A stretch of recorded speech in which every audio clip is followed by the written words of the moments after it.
Hi, YouTube audience. Welcome in, everyone. First stream, last and first stream of the year. We're painting on the Atnas still.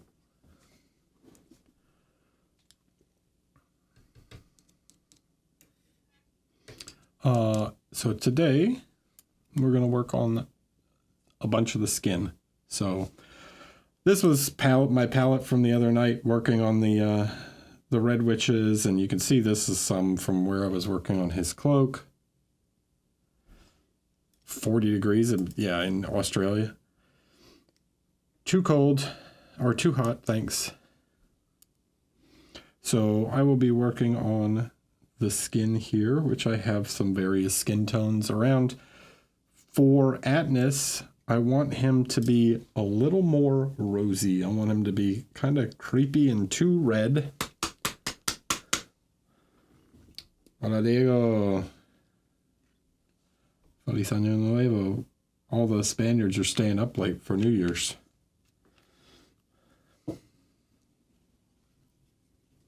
When is Three Kings Day? It's in like next week?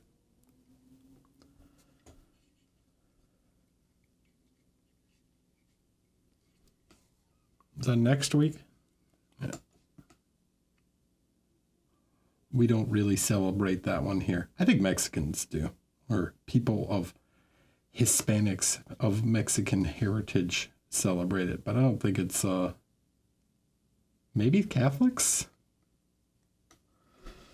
But yeah, it's not a major holiday. So we're gonna start just getting some color down.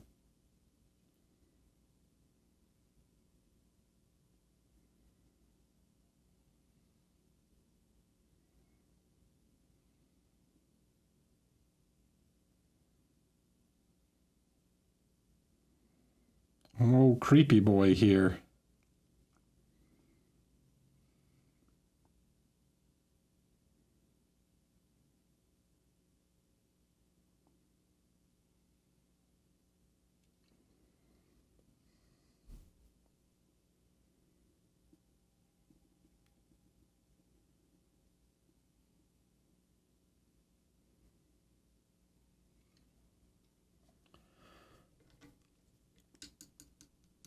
How was everyone's 2025? I hope good. I hope you had a good year. I hope you had and I hope you have a great 2026 also.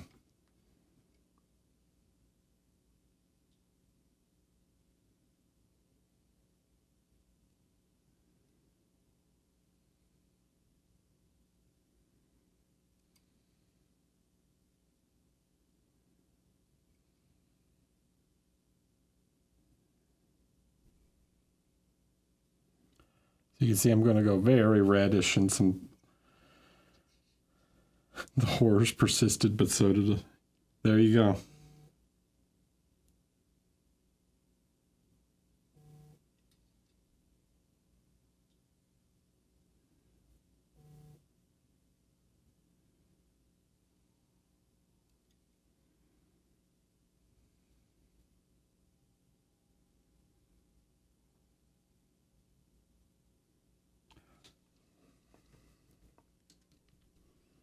I had fun in 2026, if I can be a little sentimental for a moment. I appreciate all the support on the stream and on Feedback Friday and everything. I'm glad that you guys enjoy it, and I appreciate all of you who came up to me and said hello at shows and said nice comments about the stream and stuff. So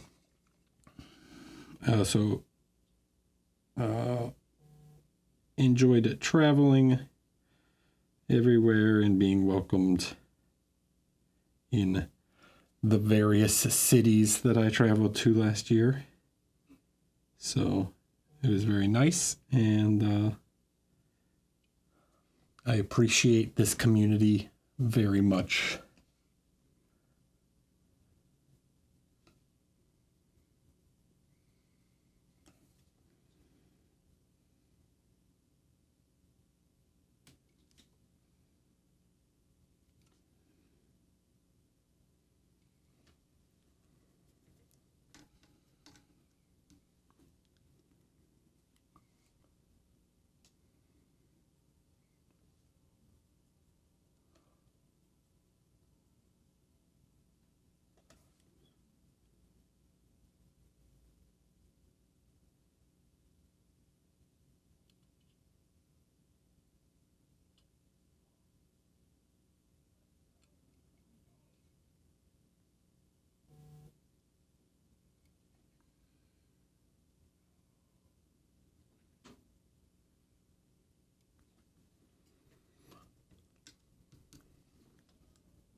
I also think,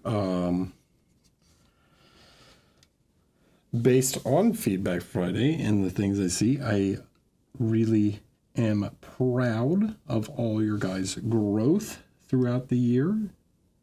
I've seen it in your work, and I think it's quite impressive.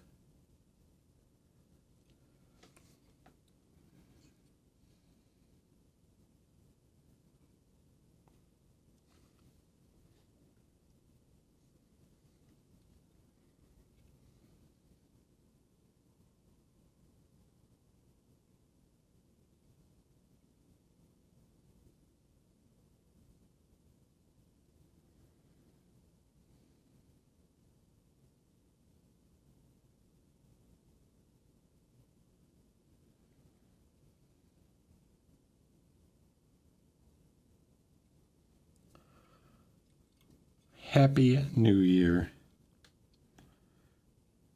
You all deserve a pat on the back.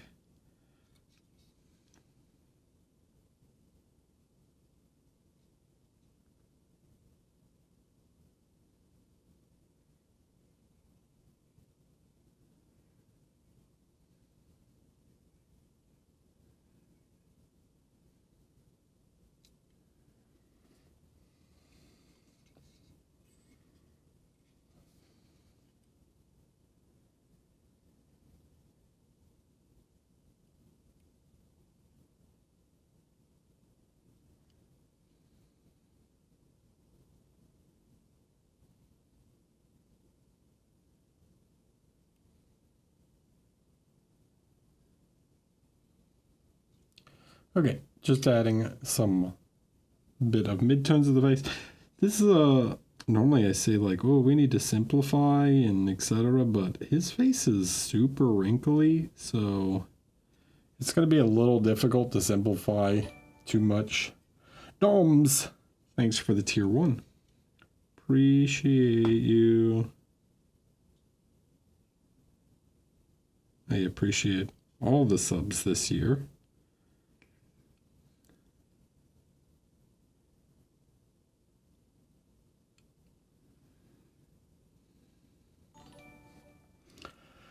Not Work Miniatures, thanks for the prime. Thank you very much. What was I gonna say? Something about, oh yeah, let's do a little, I would like to know your guys' thoughts this year. What was, let's split it up, okay? So if I ask just everything, well, thank you very much. Welcome into the live stream. I want to know your guys. Let's talk about our favorite stuff of 2025. So, what is your favorite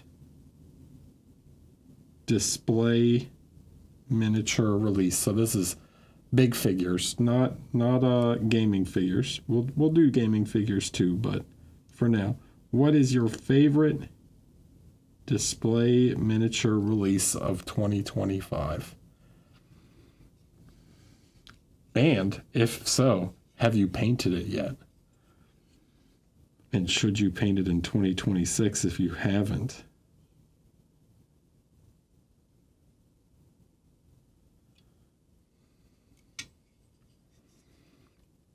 Geppetto by Spira by Lucas. Yeah, that's a good one. It's a good one. I'm trying to think of mine. Which one did I really like?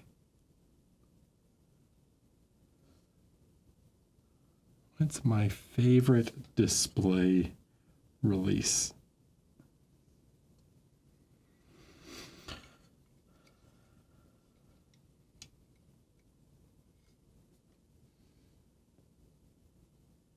Aren't one of Arno's?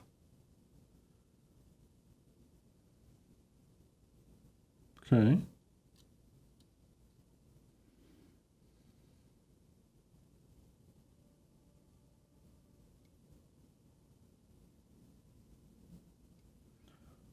Wonder what my personal favorite is. Nyria the Whisper Stem. Okay, okay. I think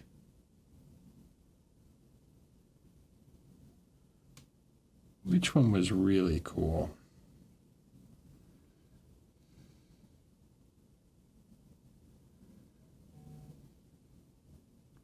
Trying not to confuse ones from last year with this year.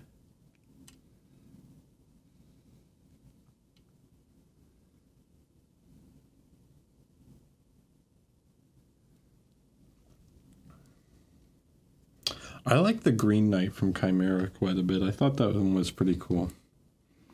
Indako's Barbarian, not painted yet, however. Give it the machine helmet like in the game. Yeah, that one was cool. The bust Jonas paint, the one Jonas painted. I like that one quite a bit. Although one from Fair Miniatures, that one's crazy.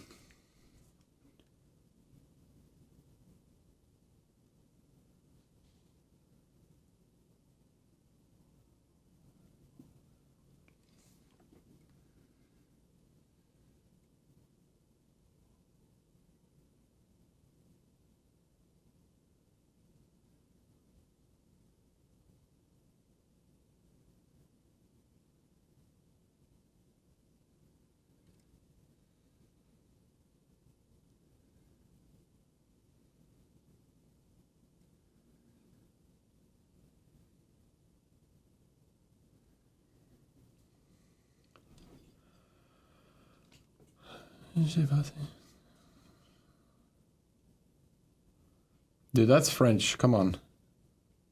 Oh, okay. Oh, thank you. Merci. Wait, what? First in French and then in Spanish. Okay.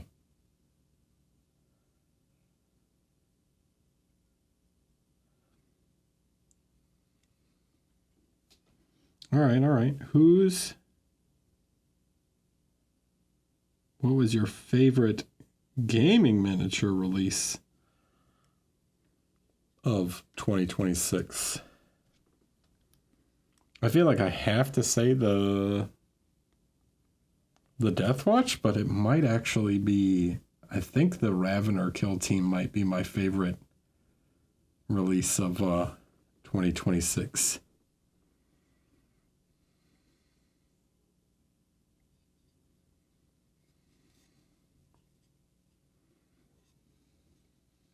I also think Dark Water is very cool.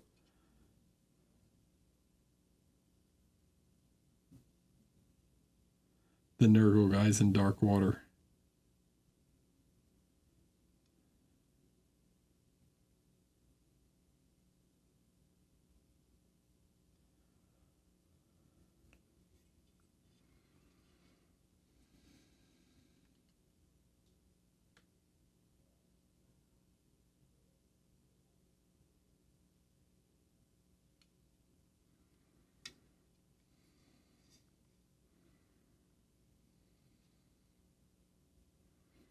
Lady Malice. Yeah, people seem to quite like the Dark Water release.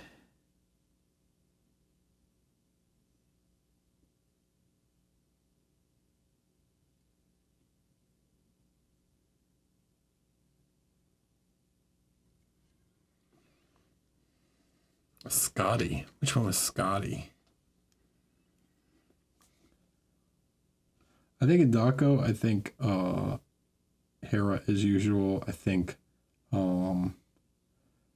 Ignis, Stella also came out with quite a few really cool releases this year. I think each one of them had some bangers. From Black Crow. Which one was that? I'm so bad with the names of figures.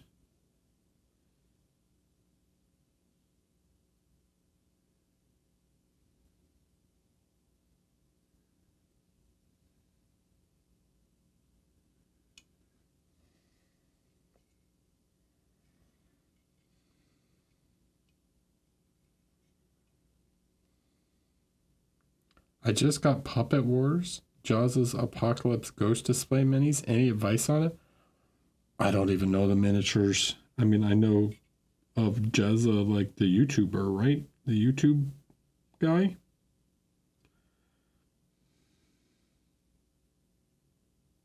It's Australian, isn't he?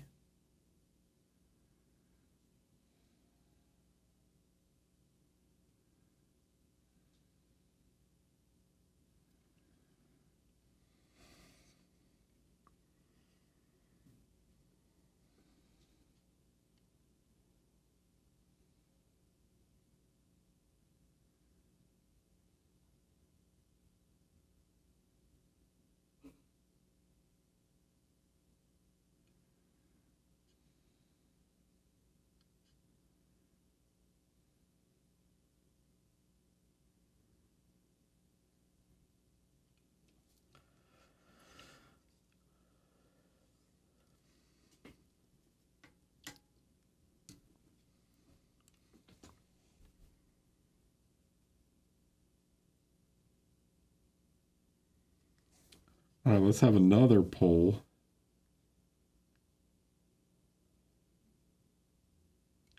What were your top paint jobs of 2026? Who did your favorite pieces? I can give mine.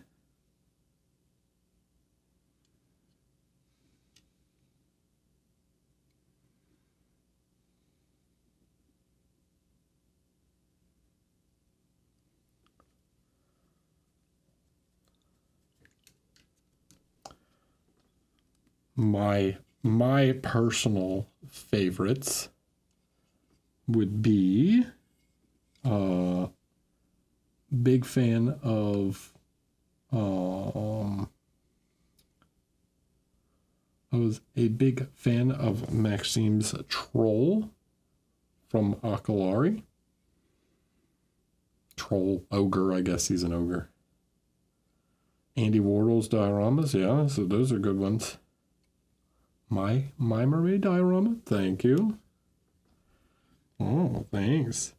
I was a big fan of Albert's Slayer sword piece.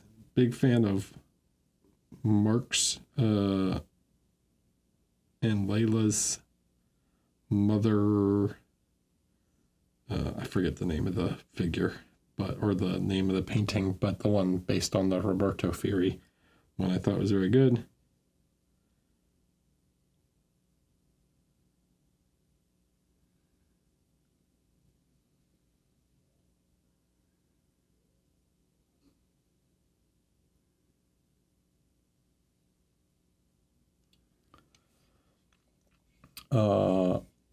Danny Silverphone's Trudvang diorama that we gave Best of Show at MPO was super impressive to me. Just absolutely crazy amount of work that went into it.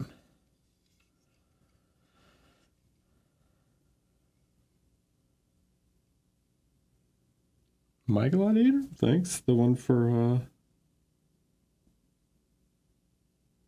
Stella.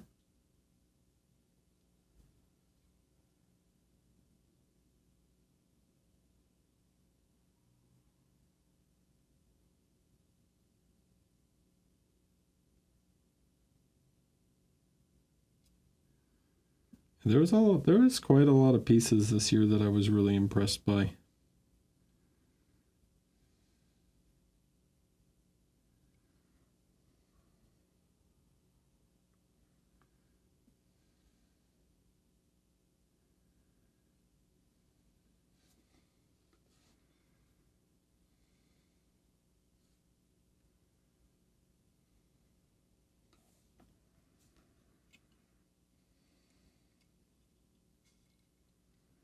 Lucas Golden Demon entry from Swimmer. Yeah. His little demon guy is quite good.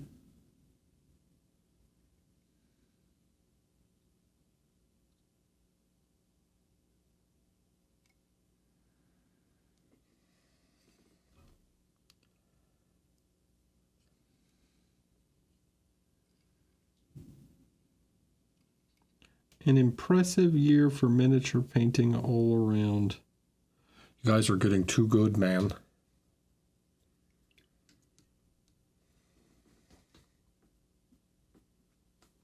He sold Lucas the wings. It was kind of funny. He didn't have them already.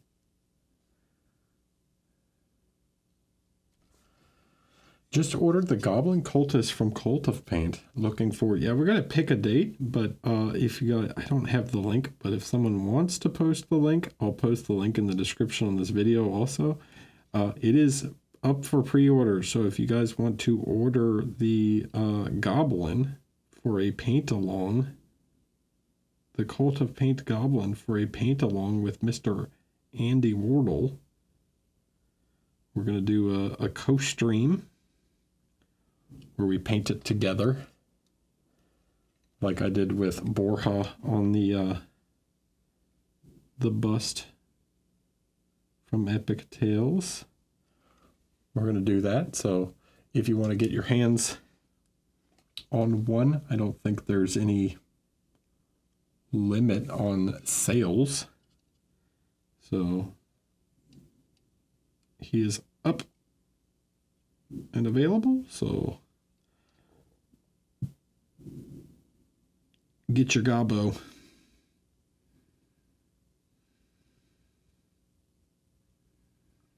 And when we figure out an exact date, I don't know how long shipping and everything's going to take, so it'll probably be like a couple months, so everyone can get their copy and get it prepped and everything, but I'll announce like an official day that we're going to do it. I need to tone down. I'm going to reduce some of the saturation in the skin up here. Some of these wrinkles are a little much for me. I like the very wrinkly nature of him, but I'm gonna tone it down just a little bit so that there's a little more overall shape to his face.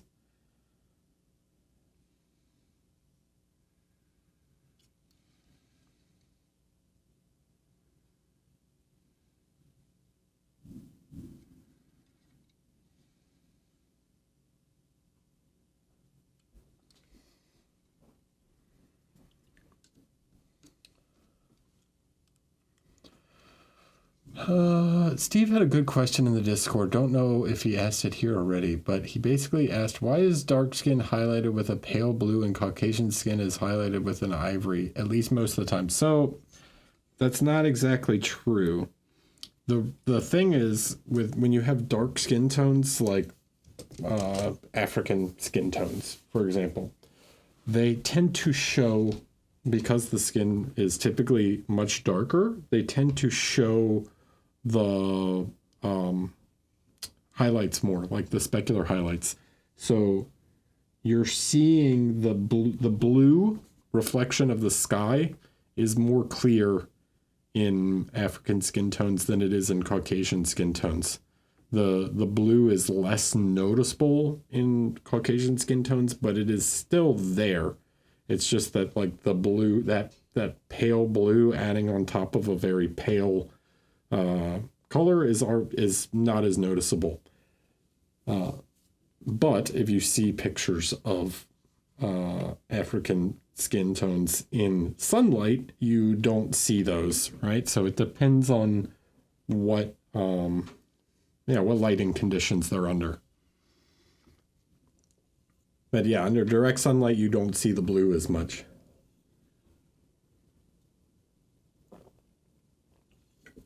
Did that answer your question?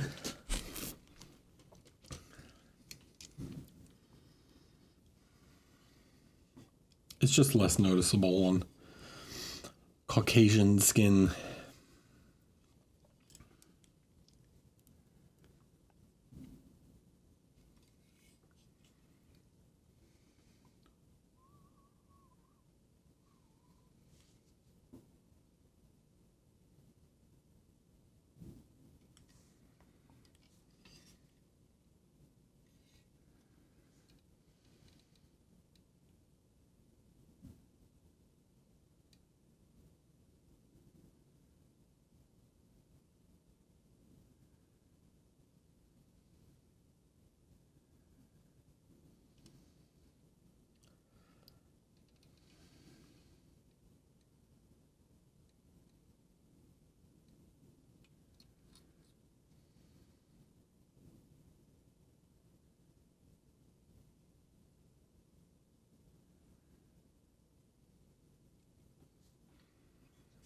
Hello, Steve.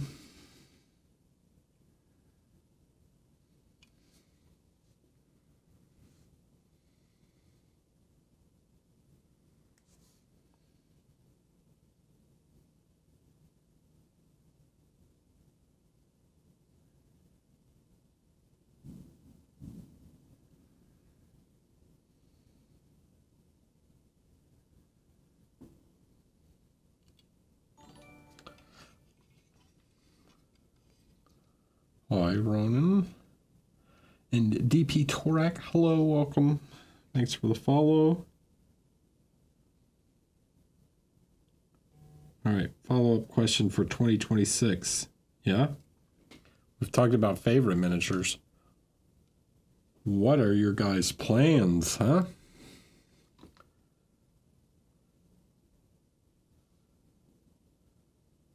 What are your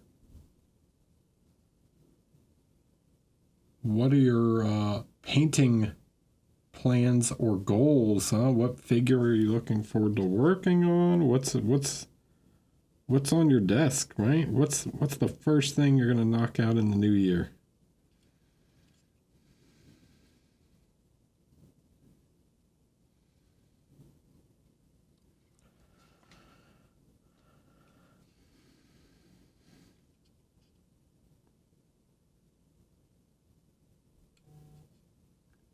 It could be a figure. It could be like a certain technique or thing you wanna work on.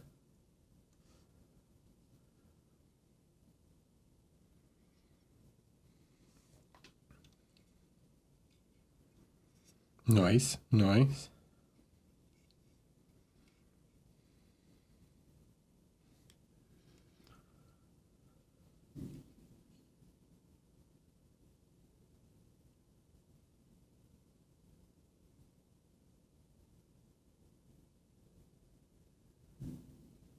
Me, I'm trying to finish some more of my Kingdom Death monsters, but I've got some plans for some bigger pieces this year.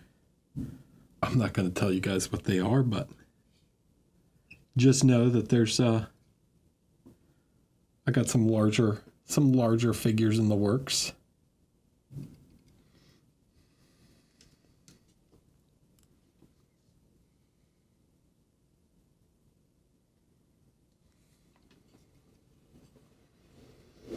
Archon Studios has the Dungeons and Lasers vibing with their drag. Nice. Focusing on your Death Watch kill team. Heck yeah. Heck yeah, man. Paint them Death Watch.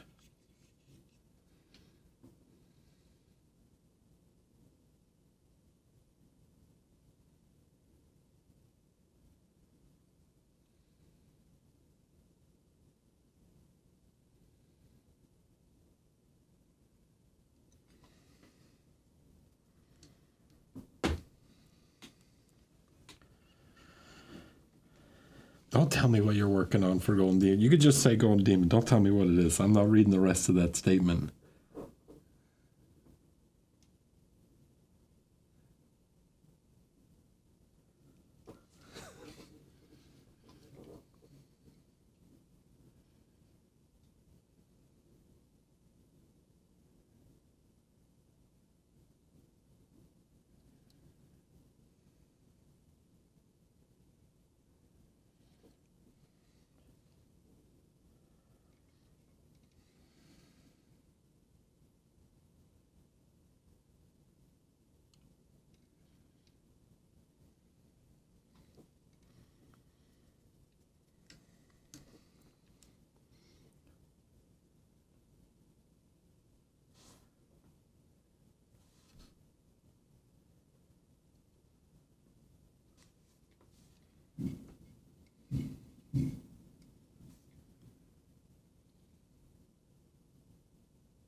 Really trying to make his nose reddish.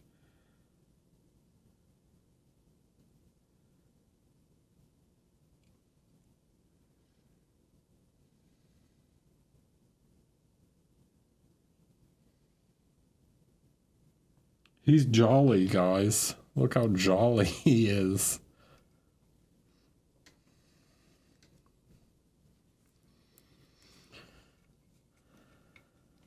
No. He's doing great, man. Look how great he's doing.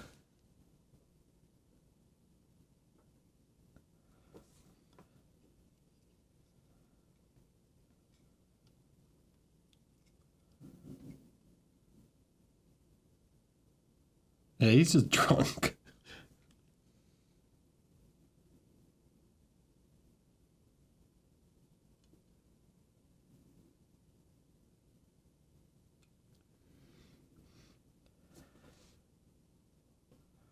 And sipping on too much spiced eggnog, you know?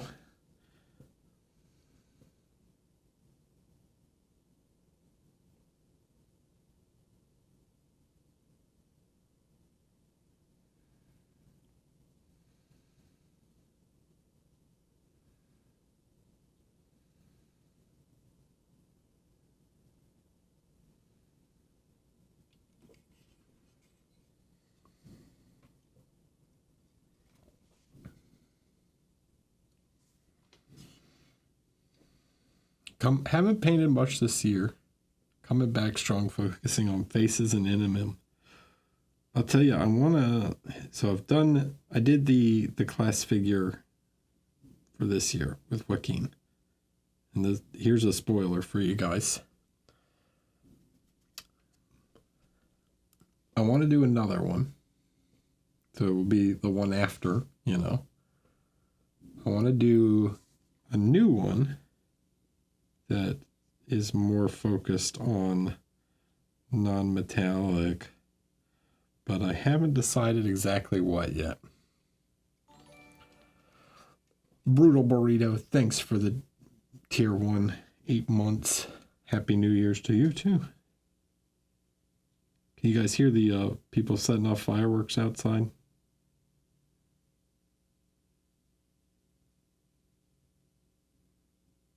I don't know if that comes through the microphone.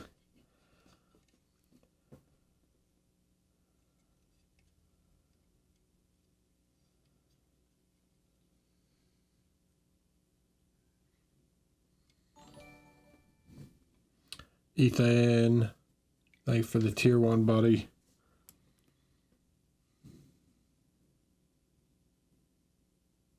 I don't know. I'm not tired of wearing. I'm going to use them for a while longer, but it'll probably be like the year after that, you know?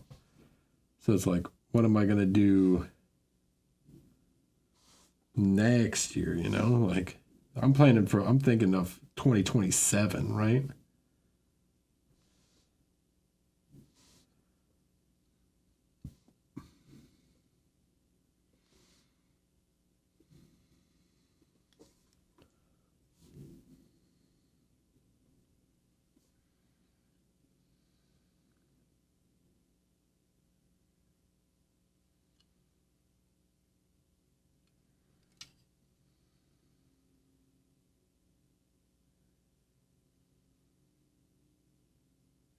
What about his face?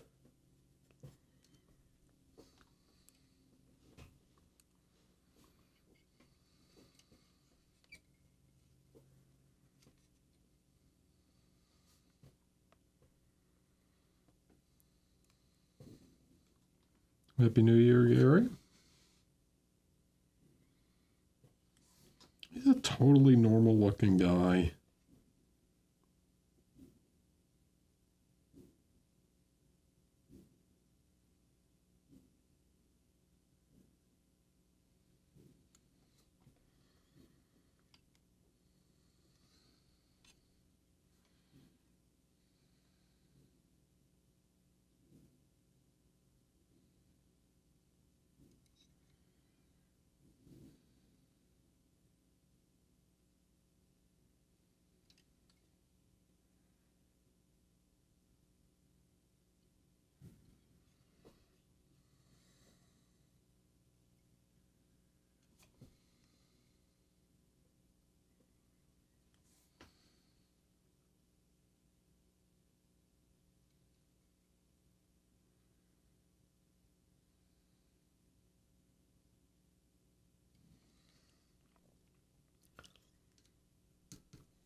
Oh, what kind of eyes is he gonna have?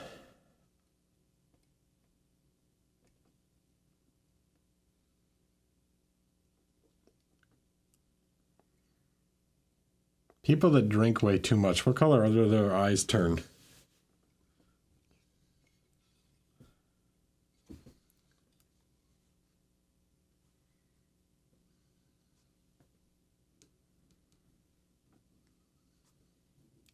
Maybe yellow? They have like yellow eyes.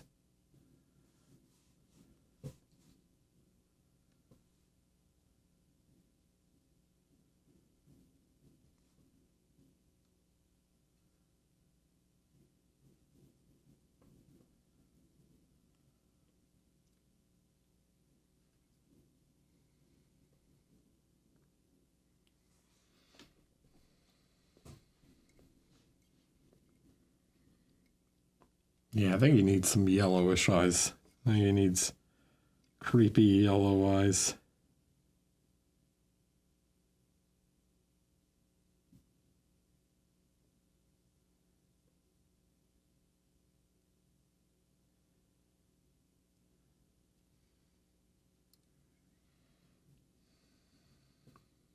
Hello, Happy New Year.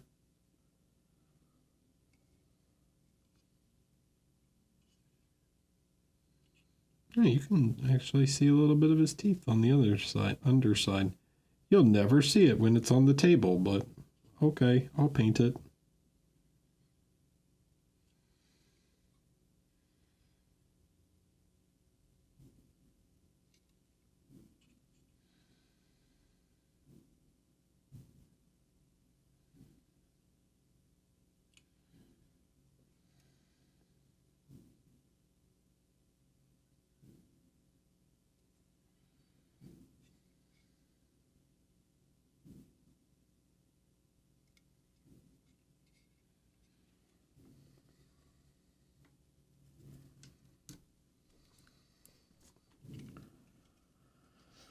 Yeah, he has a lot of red.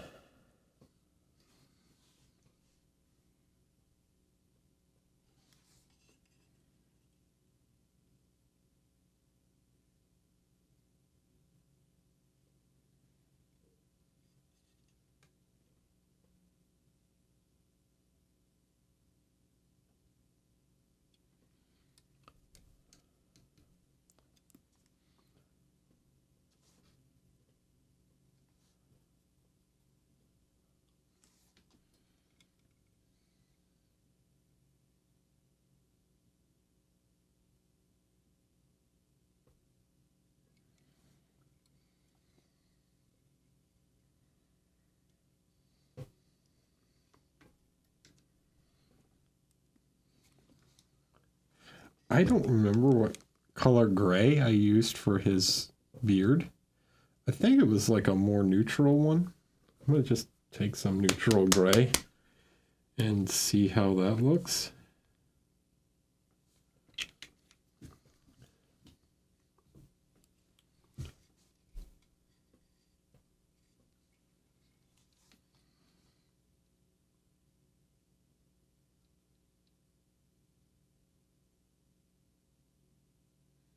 That looks like the right color.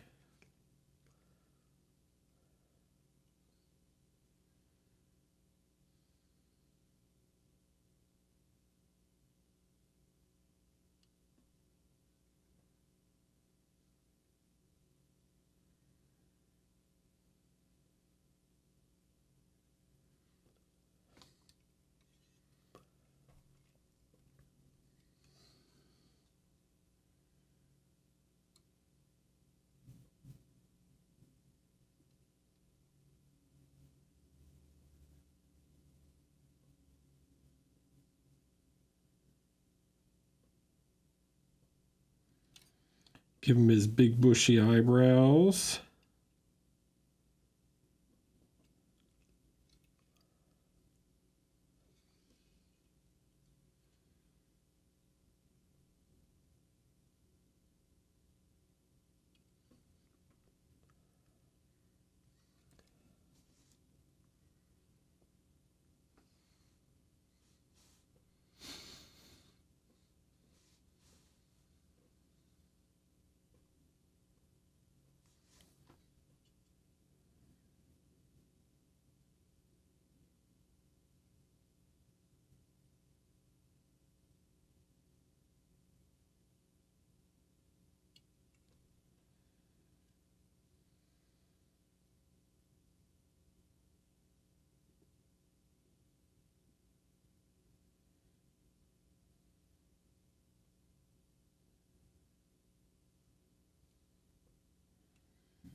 Yeah, boy.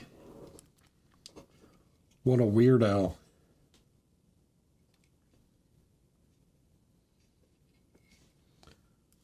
He's creepy. All right, we want a little yellow. We're gonna go.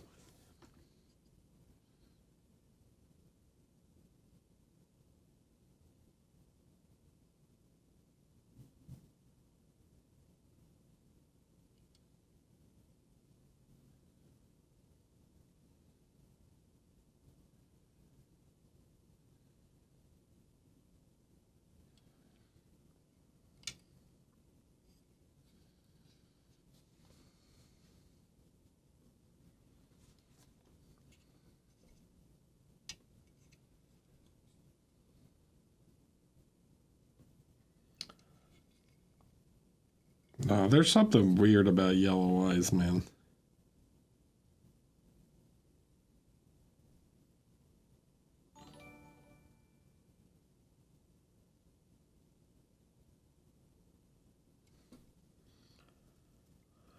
Anton, thanks for the tier 1. Welcome in.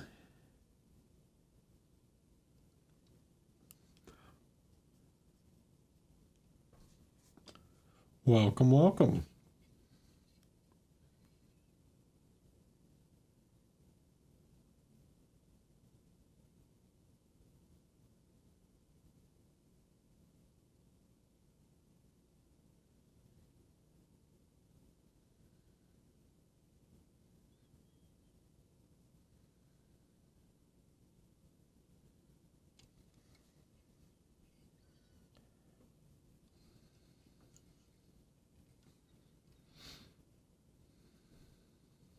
Hi, Judd. Well, thank you very much. Join the Discord if you haven't. Yeah. ! Discord. With your sub, you can submit to Feedback Friday if you link your Discord and Twitch account.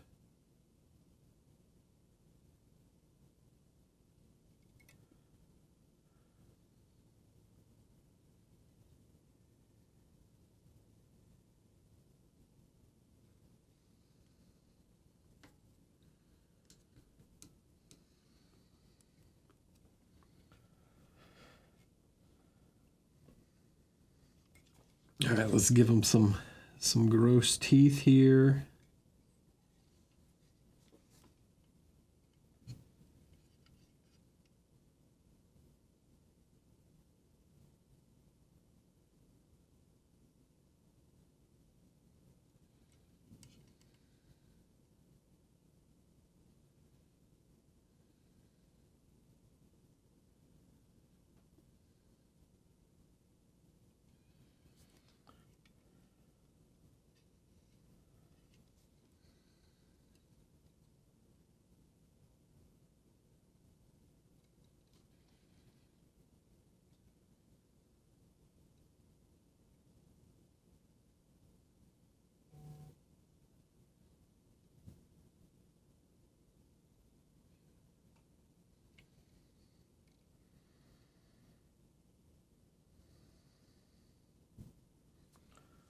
Look at this guy. He's a happy guy.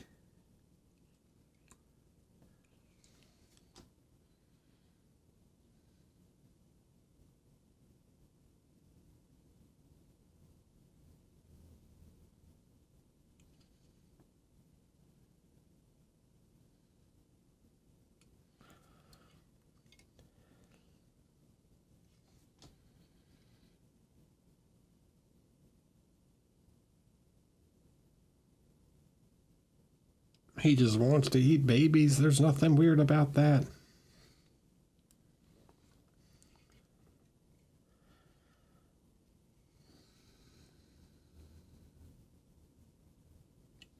All right, I'm gonna start adding some highlights to the beard, and then see how I feel about the level of highlight on the skin. If I need to add more or what.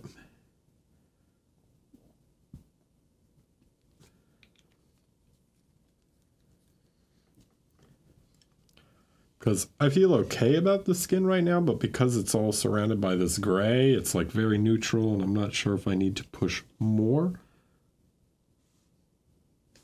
So what we're going to do is we're going to start to add some highlights to the beard and see if that changes our mind. Okay.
So the reason I went with a gray,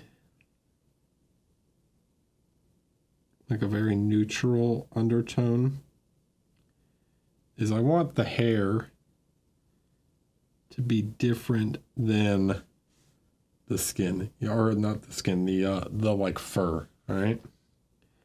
So I want to make sure that they, even if I use similar like highlight colors, right?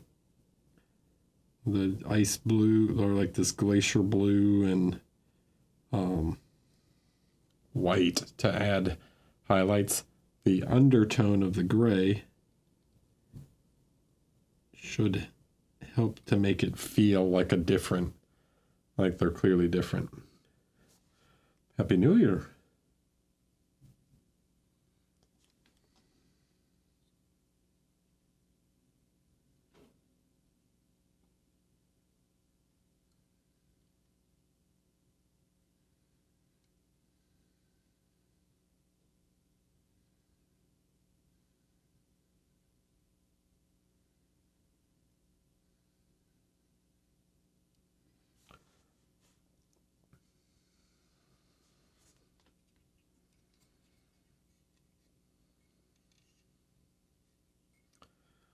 Are they baby? I just saw the tiny faces.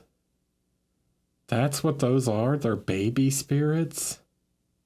They're little spirits of children? You're the first person to like identify what the heck is going on with the smoke on his head.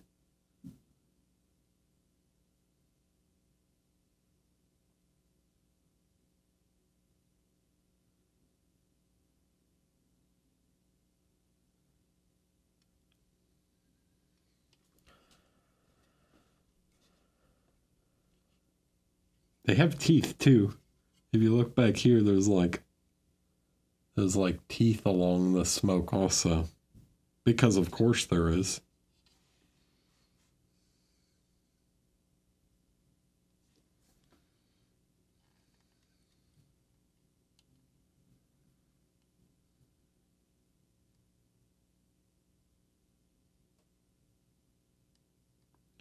I haven't figured out what, I mean, I have a general idea. It's probably going to be some kind of like gray turquoisey kind of thing to go with the way I'm going to do the black. So I'm thinking some kind of like turquoisey smoke.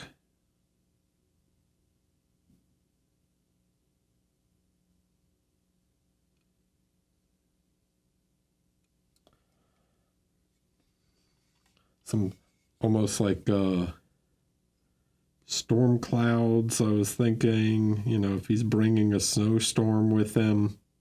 I know that's a thing in the game. That's like a thing he does. He creates storms. snowstorms.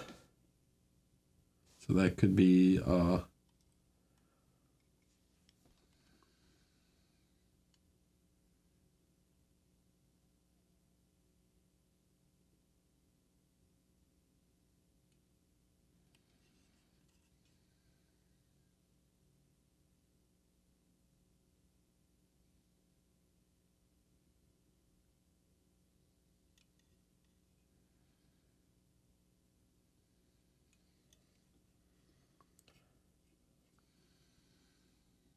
just a totally normal smoke monster.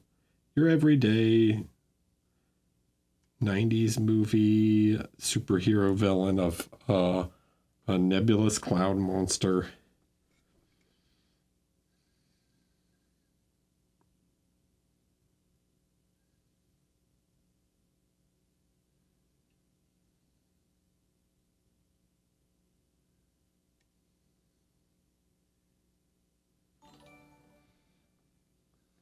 Thanks, Noble Wizard.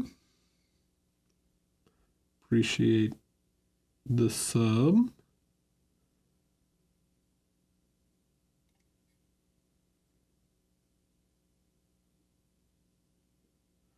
Speaking of classes, in 2 weeks, I'll be in Palm Springs, California, at the Warhammer Open, teaching some painting classes there. So if you're in the Los Angeles area and you want to come out, the event is free to attend.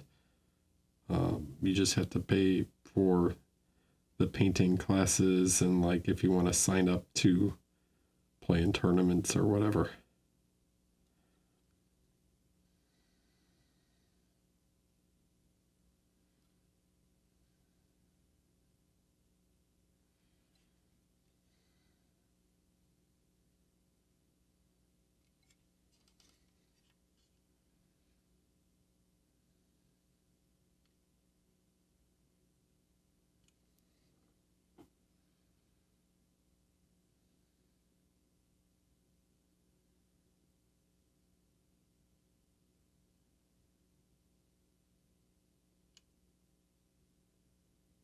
Try to say that. I'm pretty sure you don't have to buy a ticket unless you're playing in the tournament.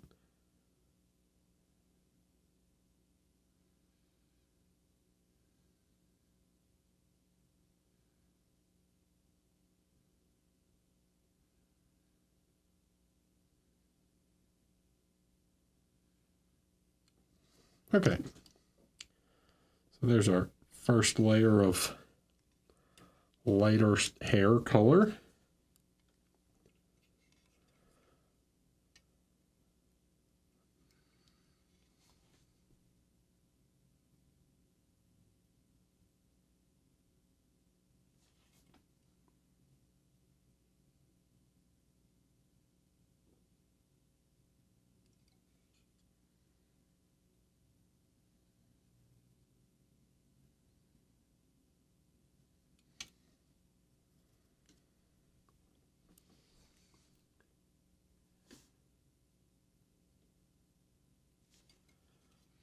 Let's start pushing it some more.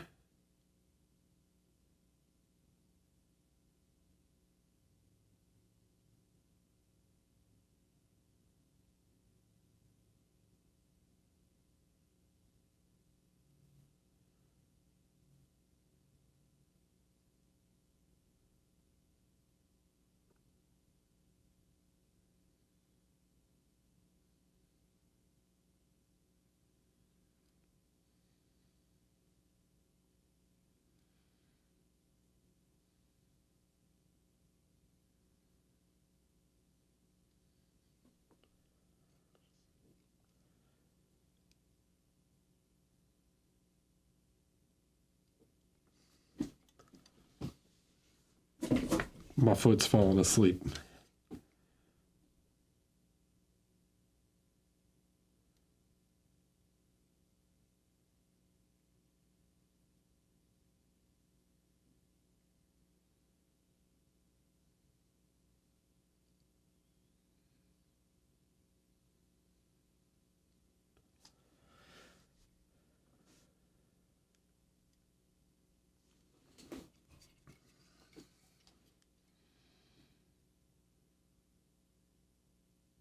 So trying to cover a little less, but still just follow the lines of the sculpt.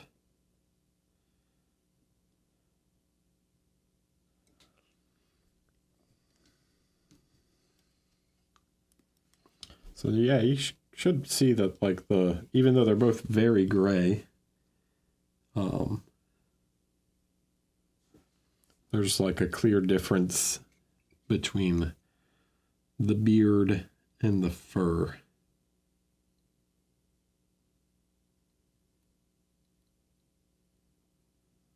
And that's all we were aiming for.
Yes, I start to get a better idea of if we need to go brighter on the skin. We might have to add like one more little highlight, depending. But right now, I feel like it's pretty good. The difference in value and contrast between the beard and the skin.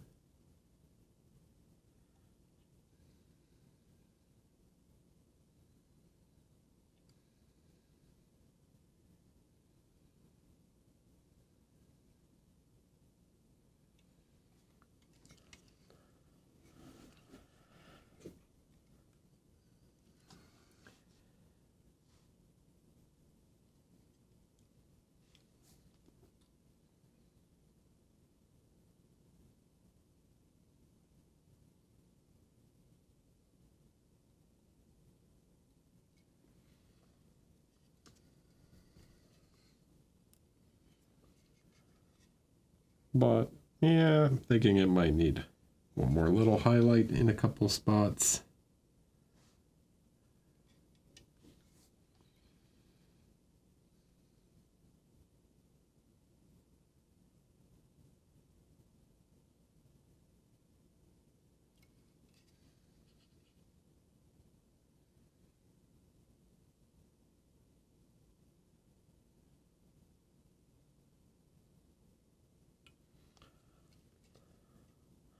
Feliz año nuevo.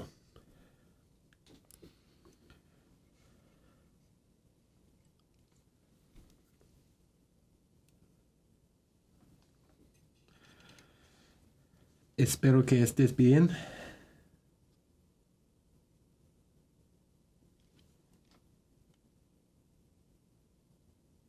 Estés? Is that correct? Estés? I'm working on my subjunctives. I can't say espero que estás. Espero que estés.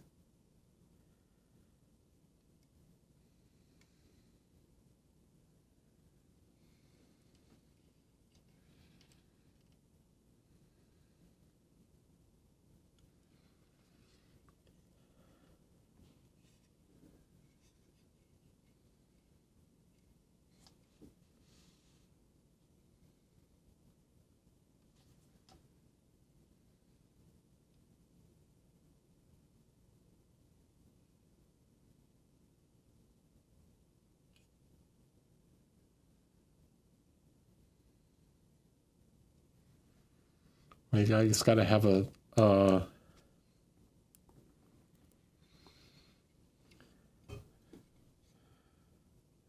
a verb conjugation that expresses doubt.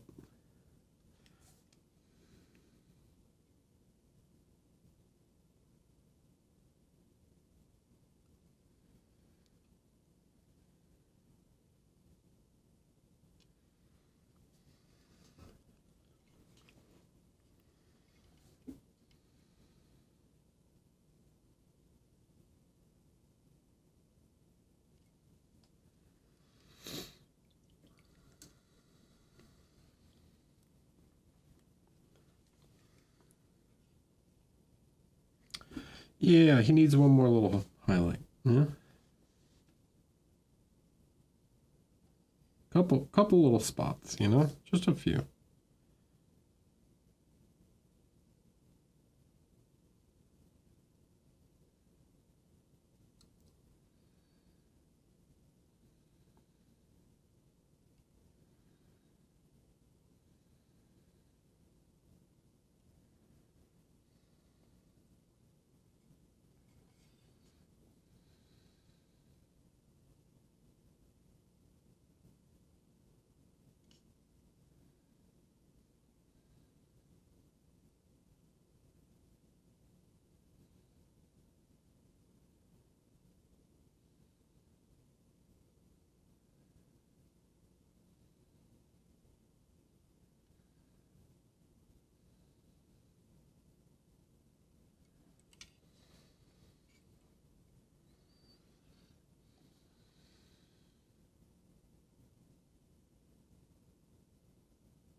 That's good. And then just white.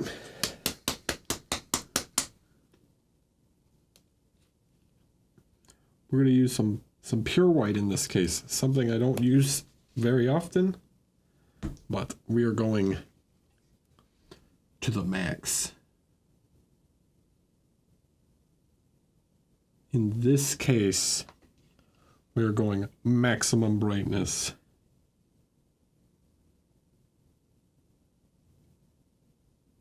Give a couple of his teeth a little white dot too. Maybe his lips and tongue also. Give him a couple little nasty little wet spots on his tongue. Blah.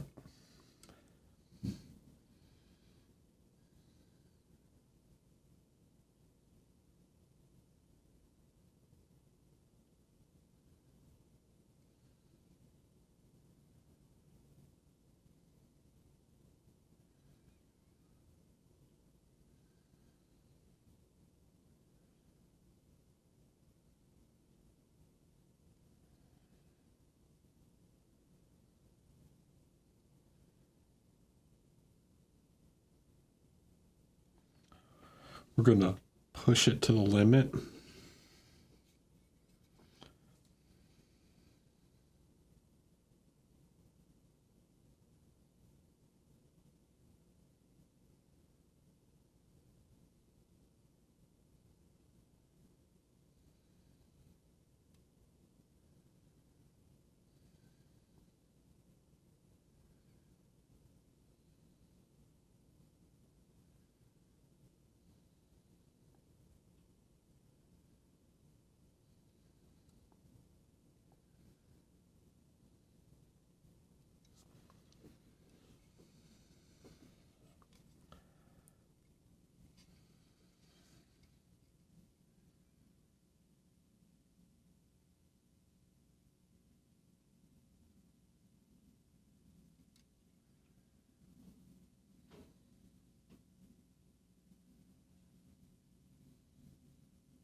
Okay.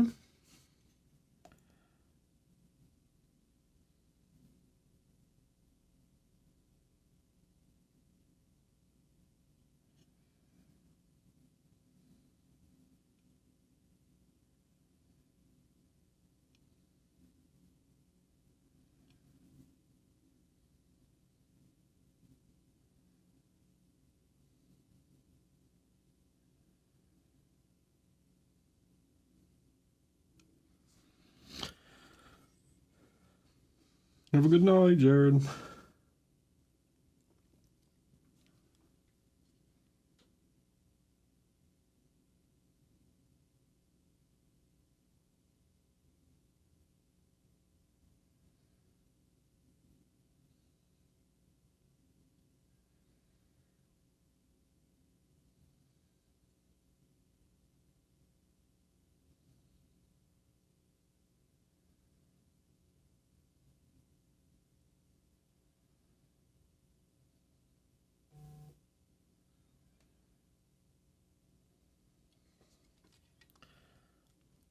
Okay. I think that feels pretty good. Feels distinct enough from the fur. Feels defined enough. So next thing we want to do is push the lights in his eyes just a little more.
Then I was thinking about giving him like an actual eye color. But also leaving them kind of just creepy. It's also kind of nice, but maybe I'll do like a small circle of red.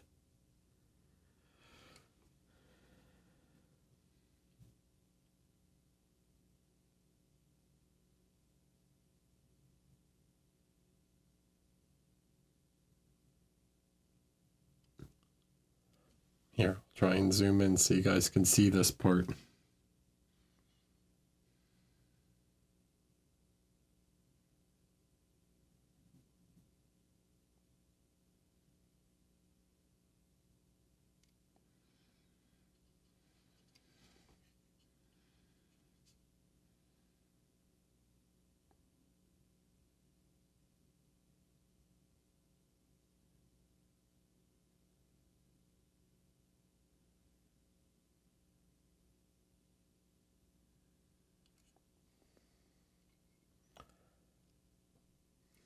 Totally normalize.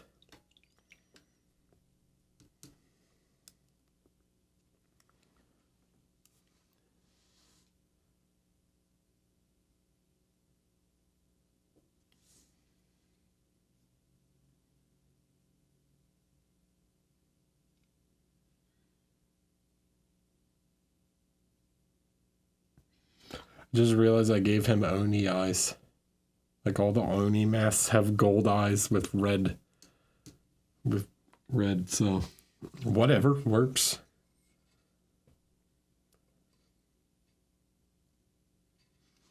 It's creepy, so there's that.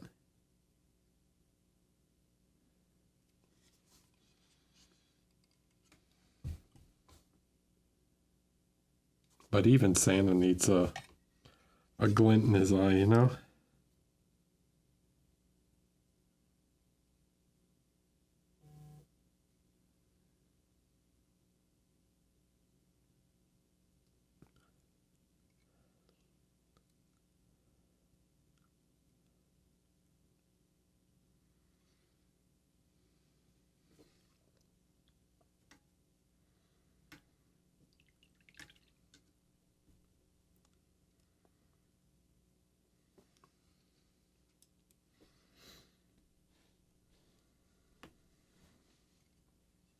What? Look at that happy face. He's so stoked.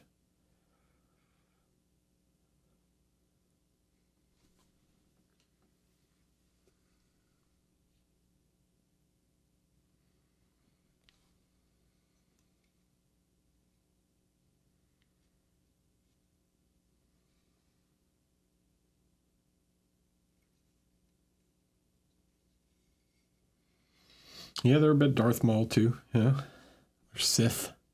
The Sith eyes.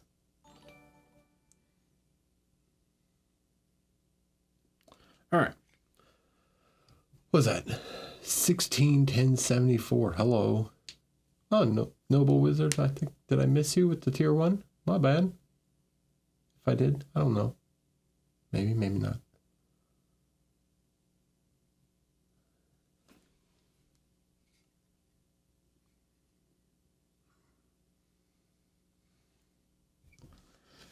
Thanks for following. Okay. I'm going to take a quick break. I will be back in a few minutes, and then we will keep painting. We got 3 more hours to the new year, baby, so we got to keep going. We got to keep painting. So, what do we want to paint next? I want to paint... I want to show you guys different stuff on this model. So, one of the things to paint would be the babies, but I already gave you... You guys have seen skin a million times, right? I guess you've seen... But I guess we could do some non-metallics, but maybe some colder metallics, you know? Something on the chilly side of gold, right?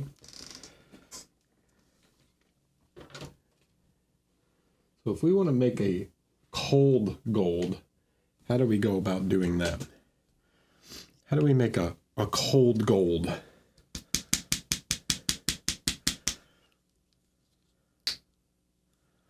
Let's take some black.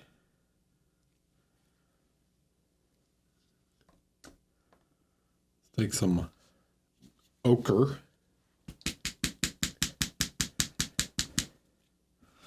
Dude, the Korean barbecue was great. I enjoyed it quite a bit.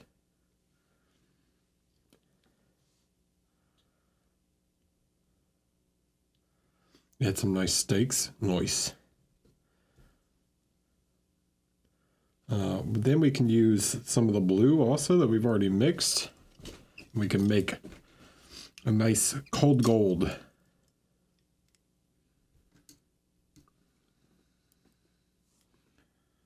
So first thing we want to do is make sure this is nice and base coated.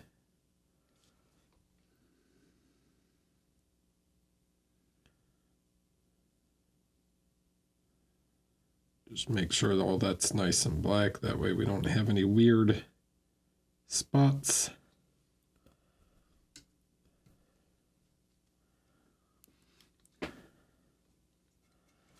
So we're going to take the black here and we're going to mix it with this dark ochre. Okay, you're going to see it's going to turn out kind of, when I add the blue, it's going to turn this like grayish green. Okay, I can add more yellow if I want. But it turns this kind of greenish black, all right?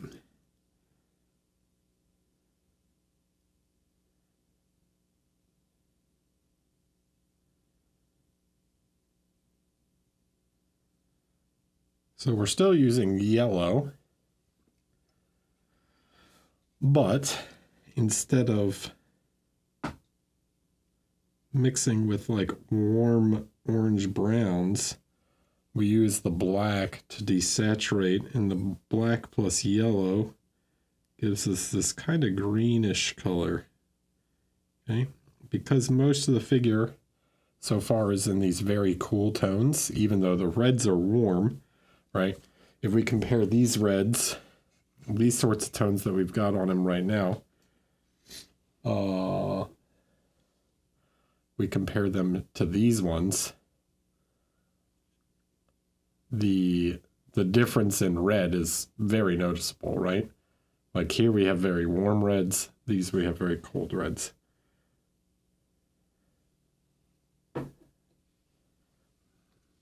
They're fine, Noble Wizard.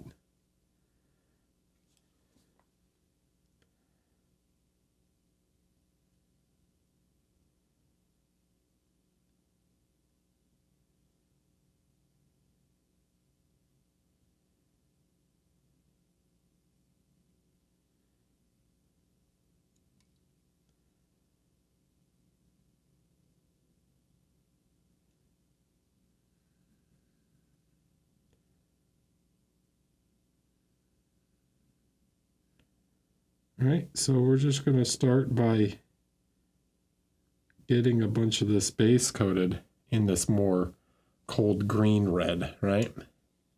Or this, I mean, cold green gold.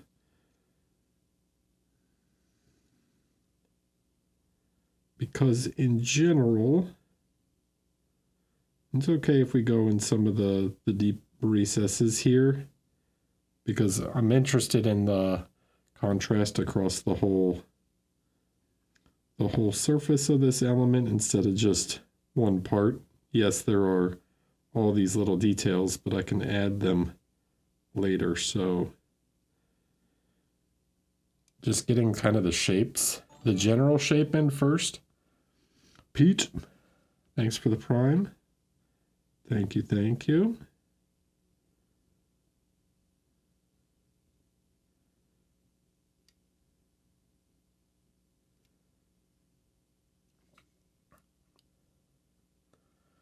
Happy New Year.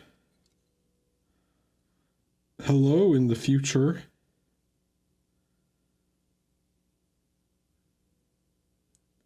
How's it in 2026? Is it crazy?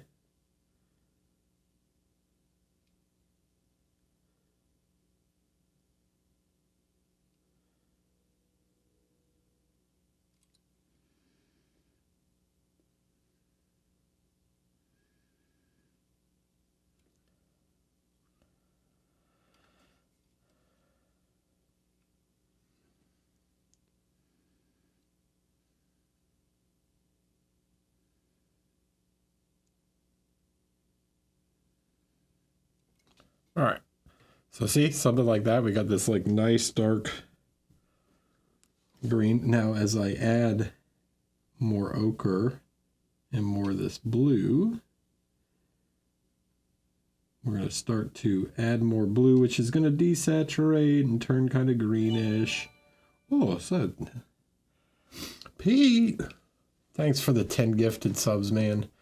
Appreciate you. If everyone who got a sub, feel free to join the Discord, ! Discord. You can link your Twitch account with your Discord account and get access to the Feedback Friday channel. So if you'd like, typically it's not every Friday, but sometimes every other. It depends on how many submissions we have and how I'm feeling. But Fridays I do viewer feedback, and you can submit your model for feedback as long as it's not a Golden Demon model.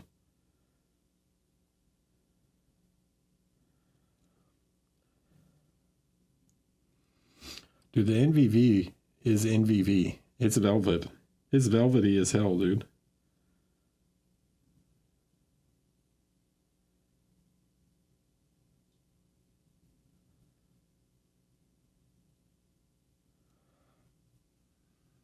We're putting some NMM right next to that NVV. All right, so I'm just pushing, just like any other gold, but you can see just how much more desaturated the tones are here. So where's my main highlight going to be? We should be able to kind of see it based off the lamp. You can kind of see it reflecting. It's going to be around here.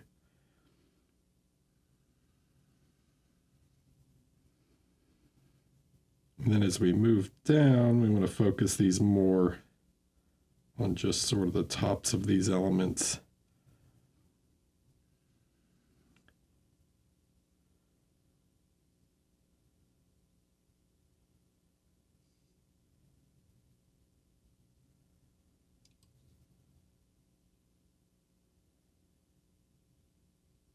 Okay, so that's good for right now, just to get kind of the shape in.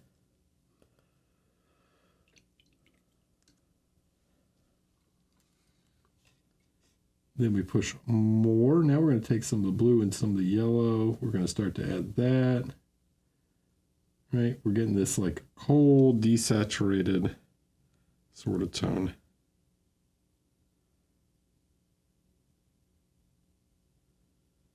This kind of bluish yellow, all right?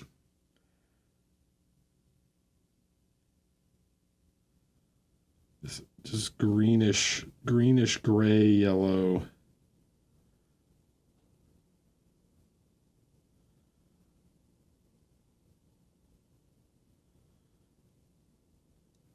Because if we went with like a super rich, like orange gold,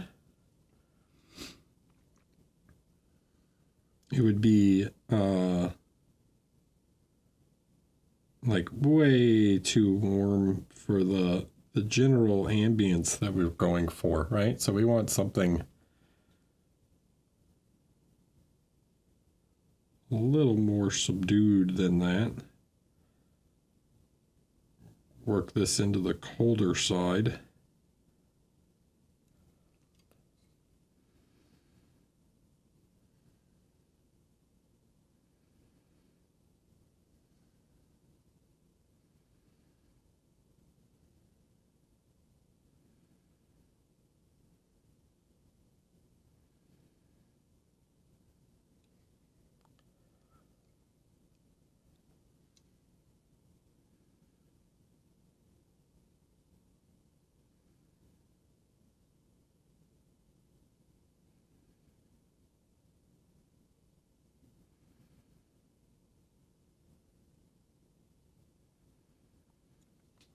Yeah. We were talking about it earlier, but let me hear your. If you're just coming into the chat, let me hear your hobby resolutions. What's your 2026 hobby goals? I'm interested. It could give me ideas for possible stream ideas.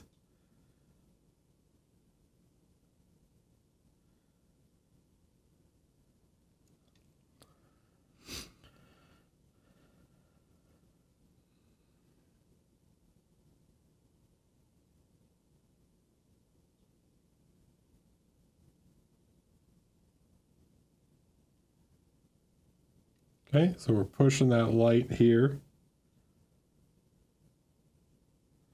Still just a sketch. We're just getting some of the shapes and general light in.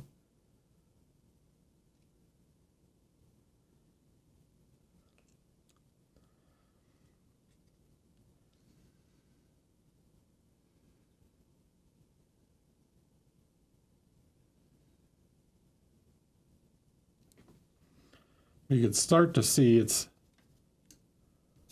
getting that goldish feeling, but what we really need is we need some final highlights here, and we're going to use the pure blue as like a white instead.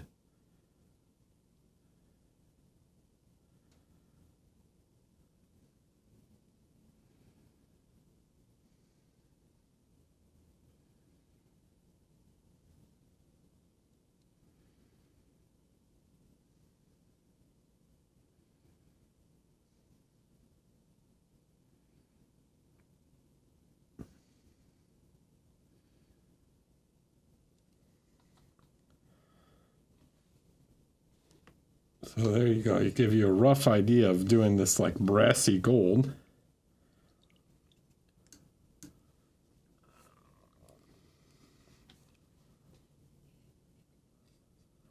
My New Year's resolution is to paint at all, get something to submit and get good. I'm going to push myself with my GD piece. Yeah. I was thinking a good goal would be to not be too precious about all this. That's a good goal. Worrying about messing up is a big thing. Worrying about like, I'm not good enough to paint this model yet. Like that's a crazy, I think that's a crazy thought to have.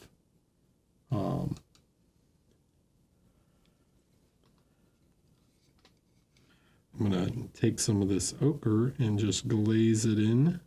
This will add a little bit of warmth to some of the parts that I don't want to be as cold. I really want the highlights to be cold, but I can let some of these mid-tone areas be a little warmer. So you can see that glaze like adds some depth to the color.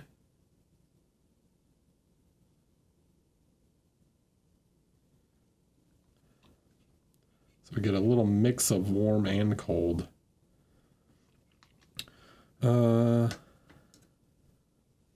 Question.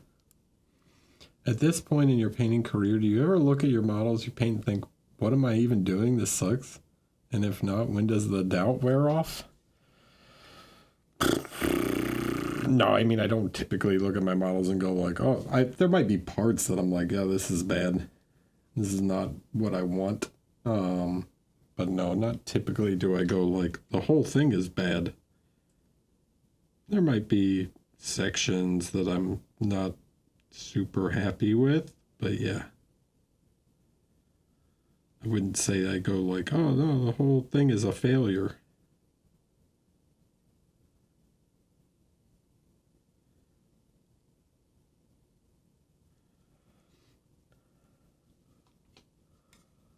When does that doubt wear off? I don't know. I think that depends on the person.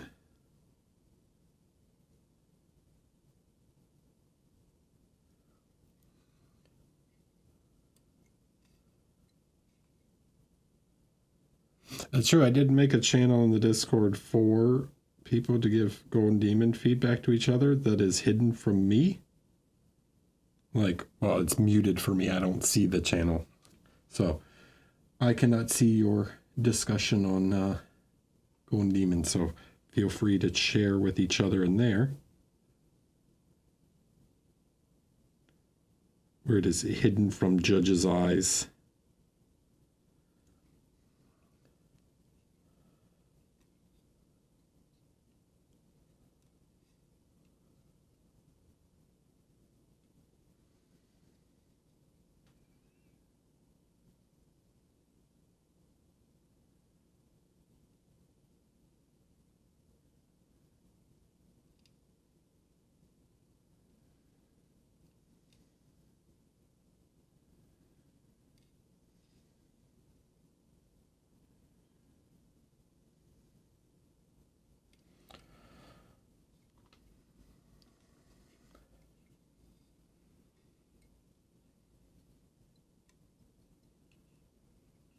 Do you have any tips on getting over the hurdle and thinking everything sucks? Ooh.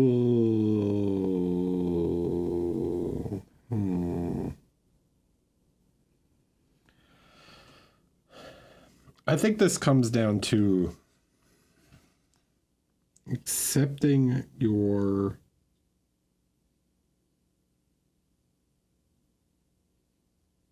current level, right? There can be like the desire to do better, but there's this the expression comparison is the thief of joy, right? It's good to compare, like, oh, what did he do and why is this working, right? Why is this working better? Or like, that's fine. I actually think that's good and healthy, like to look at other work and analyze it, but not comparing your work to like indirect comparison to say like, why is this good and this is bad, right? Like, instead, the better thing to do is to judge your progress. Like, is this better? Like, compare your current work to your previous work and judge the judge the progress, right? Which I mean, it's easy to compare your stuff to mine and go like, well, my stuff sucks, right? Like, but who are you comparing to? You're comparing to someone with a lot more experience and blah, blah, blah. So I think the important thing is instead to, yeah, like compare your progress.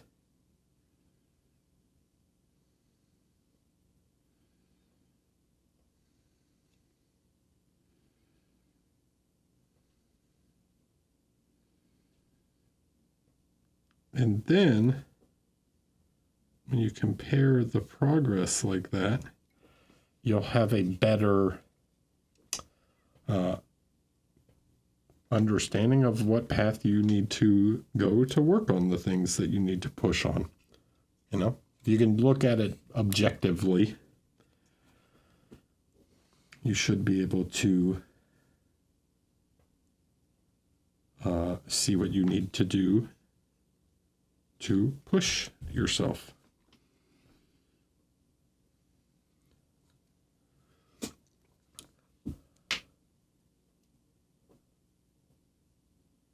How often? The left side of the robe going to be even colder, darker for the gold? No, they'll probably be very similar because just from a tabletop aspect, like, yes, maybe this side should be brighter than this side, but because he's, you know, it's a tabletop model and I'm going to be turning around, they'll probably be painted very similarly.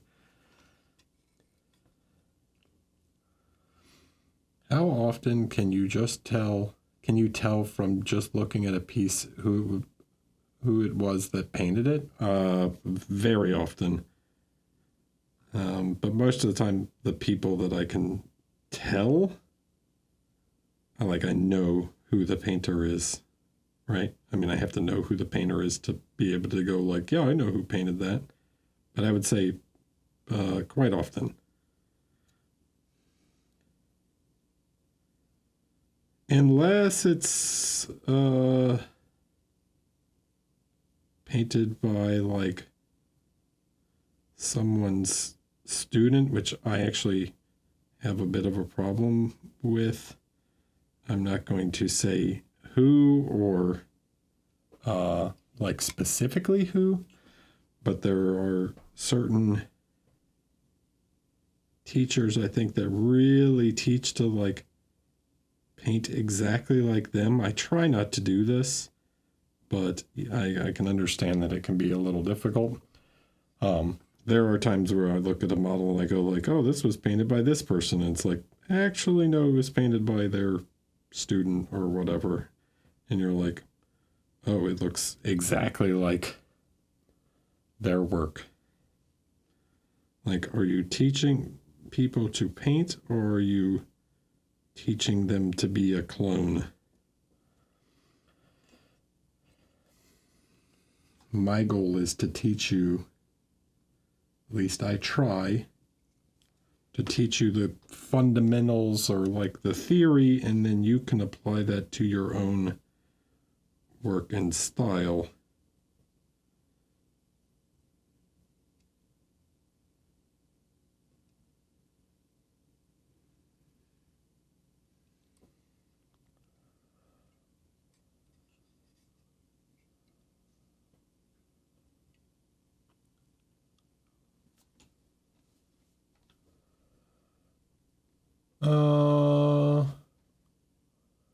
I'm super new to the hobby and arts in general, work as an engineer.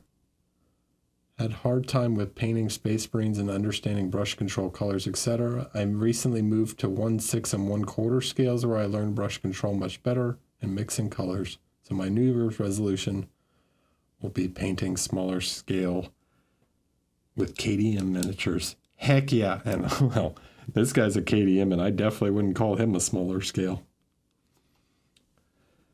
But I know what you mean. Hard not to compare myself to the pros, but lining some things up in the display case definitely shows progress. See? That's what's important. Like I said, comparing to the pros is fine as long as you're doing it in a constructive way.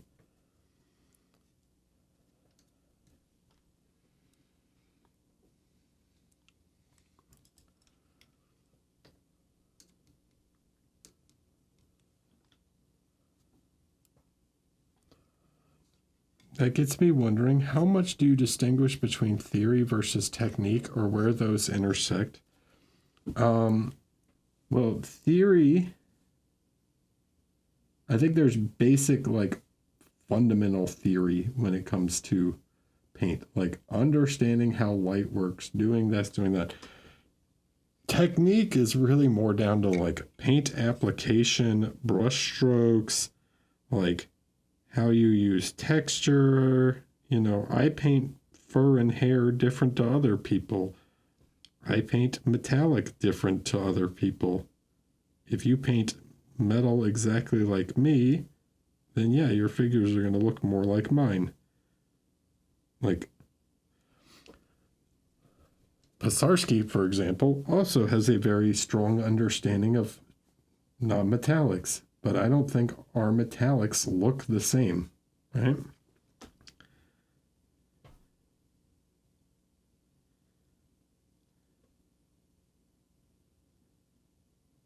You might prefer his to mine, and that's fine.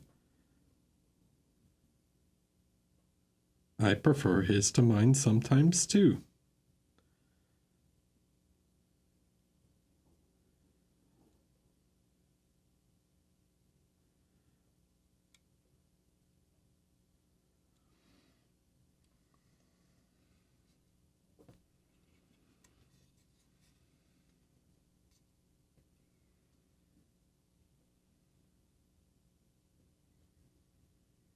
I feel like I have color choice paralysis. How can I learn and improve in color choices? Like, I have no problem taking someone's recipe and following along, but be able to choose colors. That is a deep question, my guy, and would require like a whole lesson in color theory.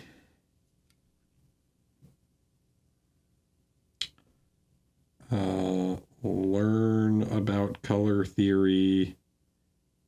The more you learn about color theory, the more instinctual it will become. I compare it to music. If you have any musicians, color theory I find very similar to music theory.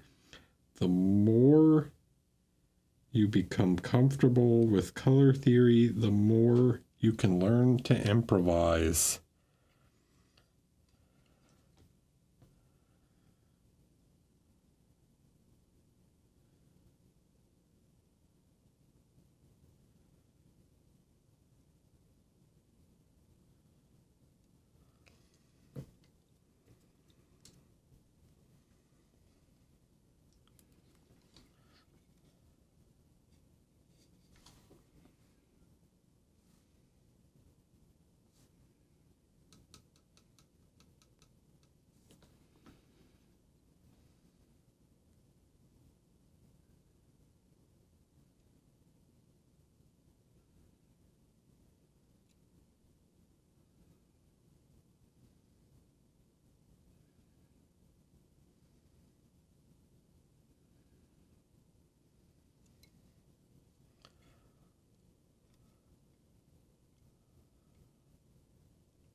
I was wondering for your coaching if a person could book an appointment and use it as more as a class with you if they're a beginner rather than a feedback when painting miniature. Yeah, you can.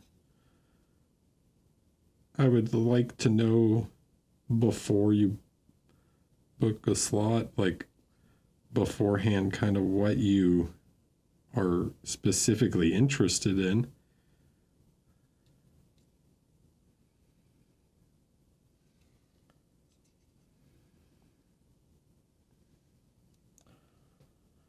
Because to use to give you coaching, right? Like if I'm going to teach you a lesson on something, I kind of need to know what your level of that thing is and what you're specifically looking to learn.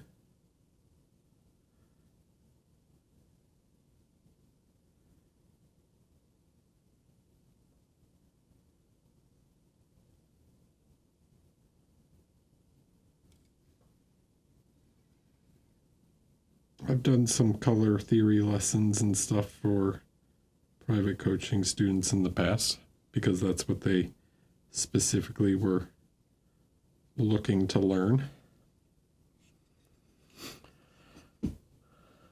Do you think you'll ever do another feedback like you did the other week? That was really interesting, helpful. I could. I guess it depends on, I think you guys would have to maybe pick a model or something that you want me to do like feedback on, or like self-analyze.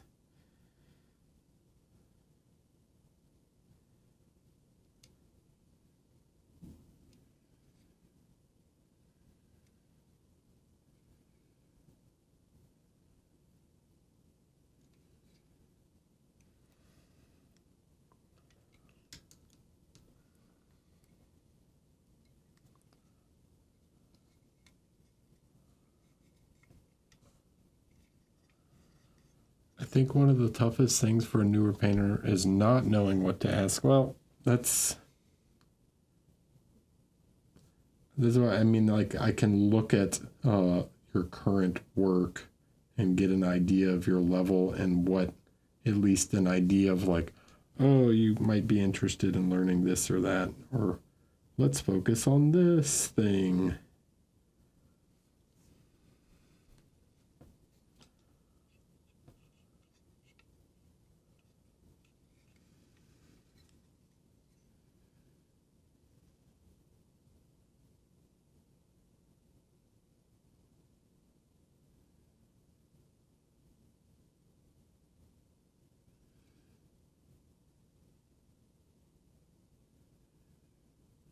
I'll be honest, I don't think I am the best teacher for something like brush control, though. It is not where my teaching focus lies. Things like blending and stuff, I'm not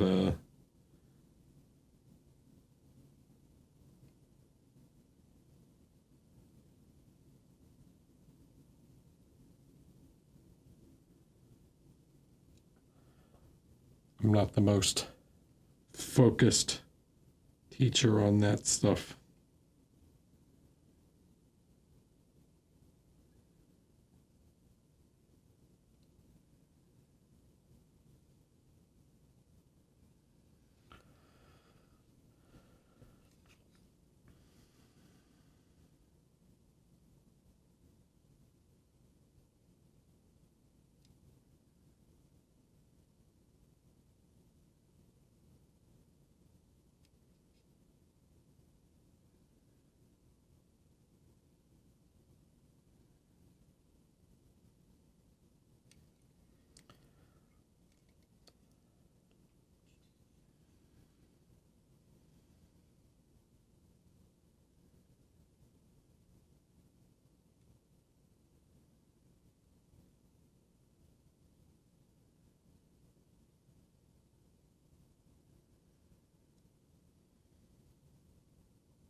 I'm thinking of taking brush control class if I can get in. Yeah, I think that's a good idea.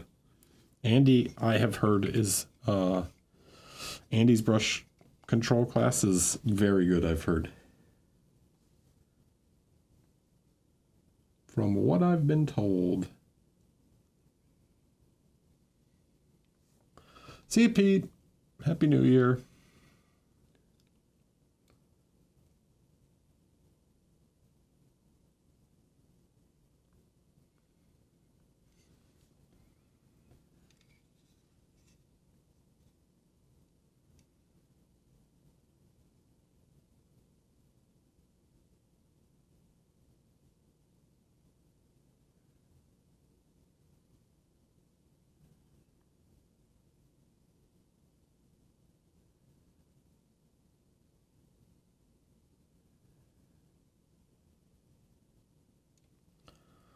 A lot of like brush skills, I think, just comes from pure practice.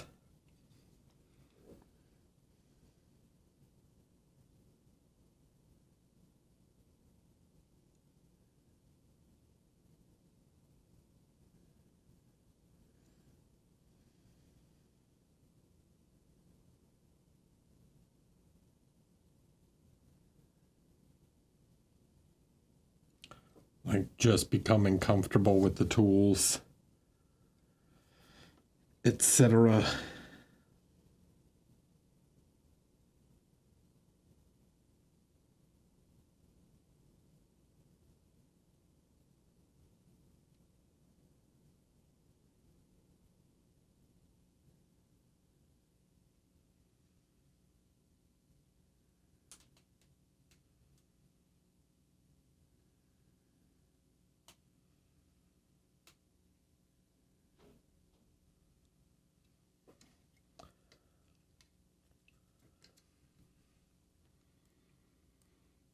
Thinking about painting as a skill, learning as I did in school, would something like exercises to repeat on things like brush control, etc., be helpful? Sort of like running scales on an instrument or writing your spelling words. I think being conscious of what you're doing when you're working on stuff like that is definitely a thing. Like when you're working on brush skills or whatever, like say you're working on edge highlighting, like you could just work on something that requires a lot of edge highlighting. It doesn't have to be like an exercise in like, I need to sit here on a sheet of paper and just paint thin lines. Like that can work. But just like working on a model that requires a lot of edge highlighting and being really intentional and trying to like paint thinner lines or whatever can be a way of practicing something like that, you know?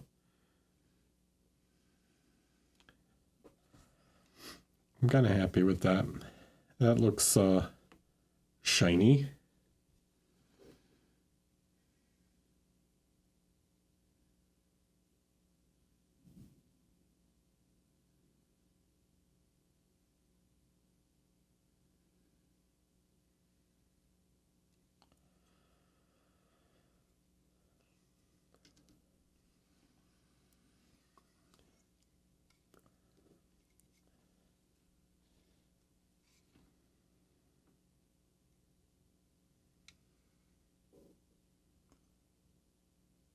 Hey, Dobbs.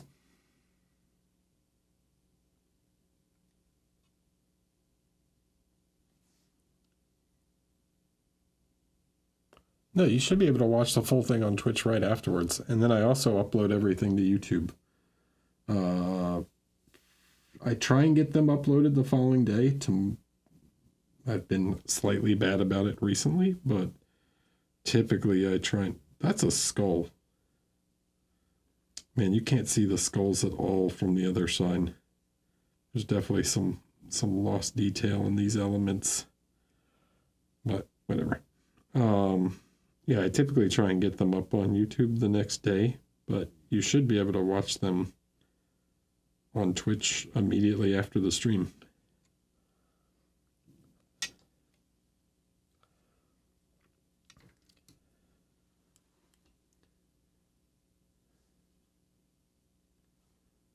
Right after, I'm going to take a little red, just a little bit of this red, and add it to the black, just to give this like purpley red. Add a little depth here. Should probably just look black to you guys, but there is this sort of like underlying almost magenta-y color to the super dark color here. I think it'll be nice to add some more depth to it.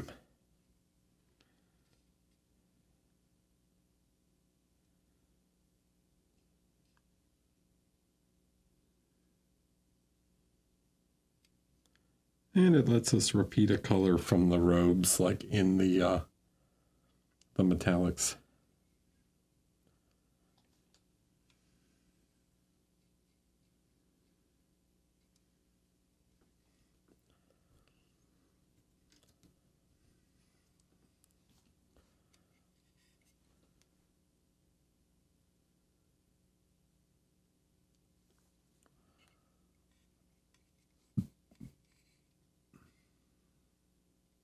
It's a button.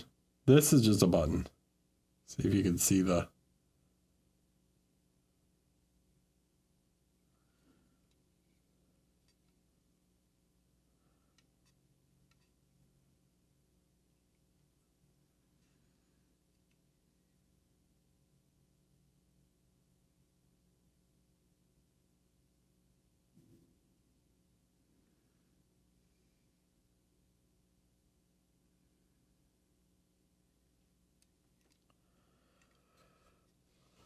Do you find that you look at the world through a painter's eyes, like you're noticing lighting or how colors are combined and things as you go through your day?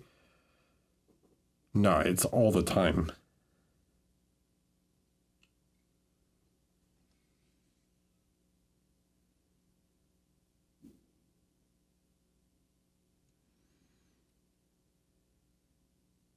I'm constantly analyzing my surroundings.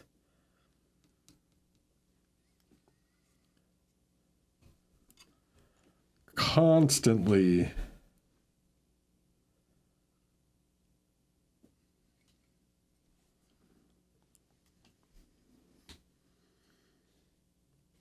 Yeah, I like that color of gold with this. It looks appropriately cold, right? It'd be way different if we used something like this, right?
I'm going to do some gold trimming on his pockets.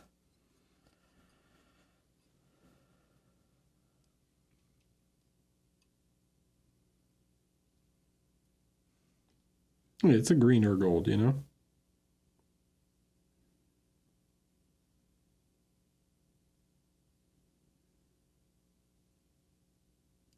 Like a little cold gold.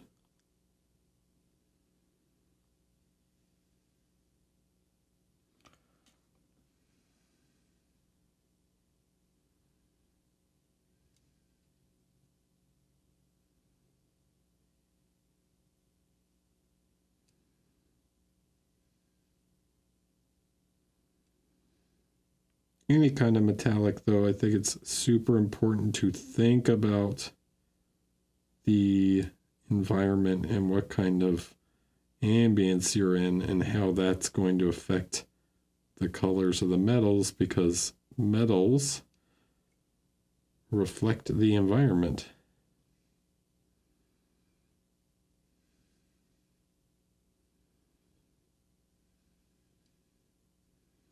Crazy, right?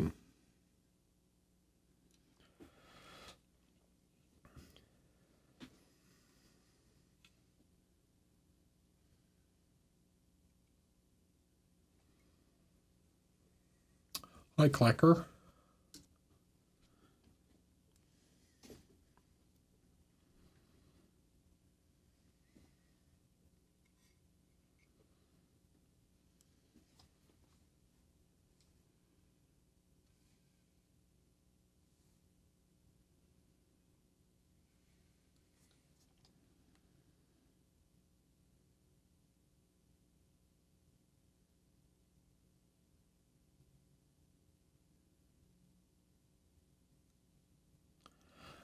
Yeah, I know you guys can't see this at all. It's like it's Shame sometimes the camera can't like pick up these subtle differences, but like this just probably looks black to you guys.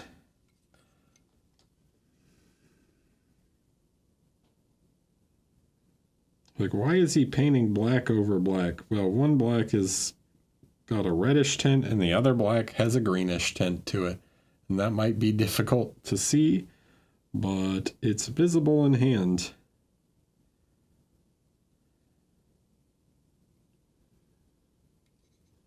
This pocket's different. Now I'm thinking like this pocket has this trim that goes around it. So maybe I want to paint a gold trim around the other pocket too.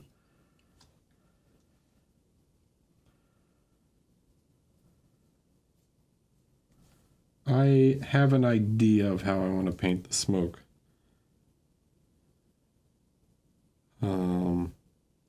Some kind of ghostly teal sort of thing, I'm thinking.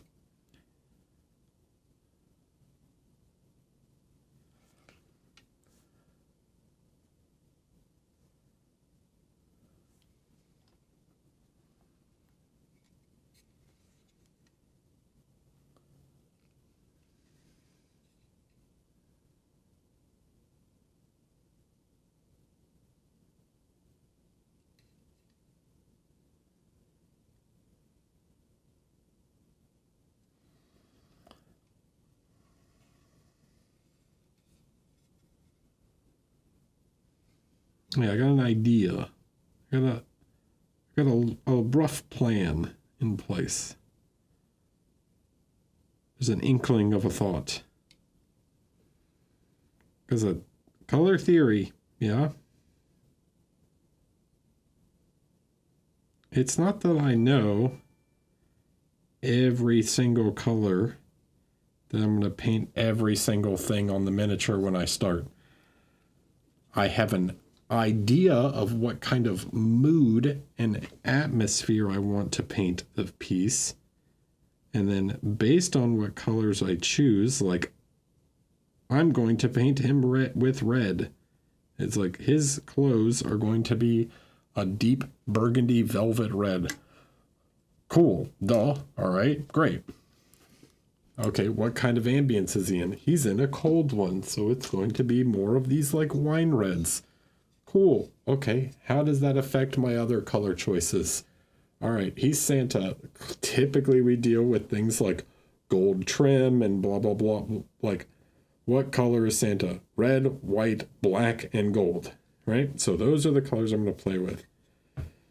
That leaves me so much room that I can play with other colors that will work with red, you know? And if I want to do a complementary color scheme, which I can, but complementary colors doesn't always necessarily need to be red-green, right? I can do red and green are complementary, but red and teal are also complementary, you know? So what if I want to play with some teal? Okay, I can make that kind of cold teal so it's a complementary that sort of shifts towards cold, right? So I can play with colors in that way.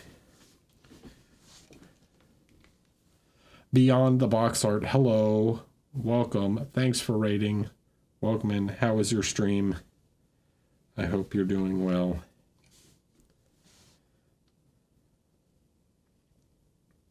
I also have red and gold, right? Red and gold, okay? What's the color in between red and gold? Anyone? Or red and yellow in this case?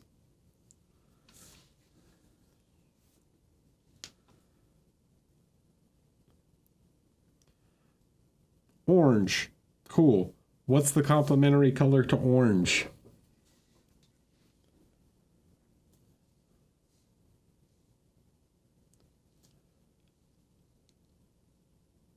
Blue. Yeah. Orange and blue or orange and teal. Okay. So if I shift the smoke or the leathers on this like tenebrous teal kind of dark turquoisey kind of color, right? I'm creating a split complementary color palette. Was I necessarily in my brain going, I'm going to make a split complementary color palette when I paint this guy? No. But this is, the theory is up here. Like I said, my brain does it like automatically. I create these decisions through, yeah, subconsciously I was doing it. Because I've done this so much that I can just go like, oh, you know what's going to work with this color palette I'm using? Teal, right? So we create a split complementary color palette, all from building off of the initial like red and gold.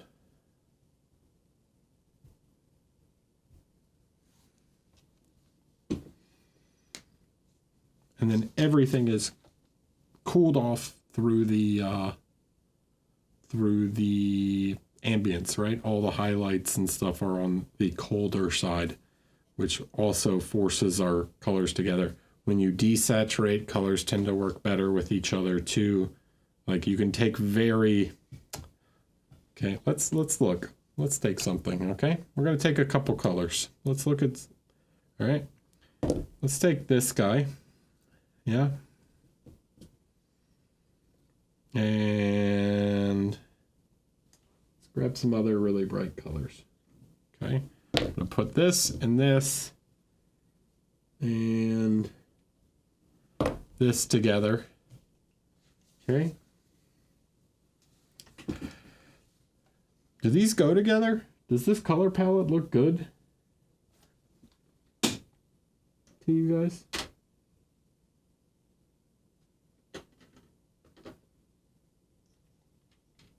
Yes, no.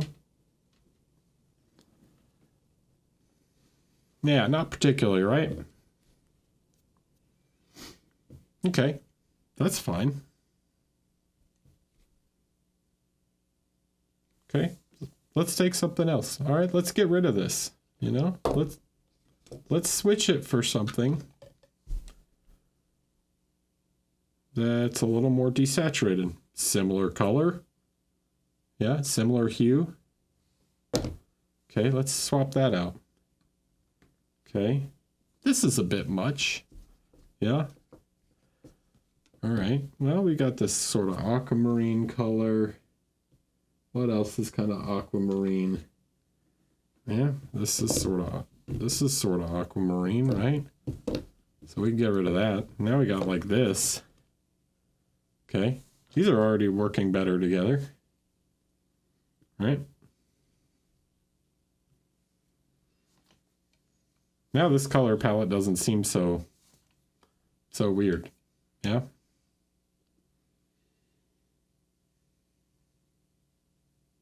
Or instead of this, what if we did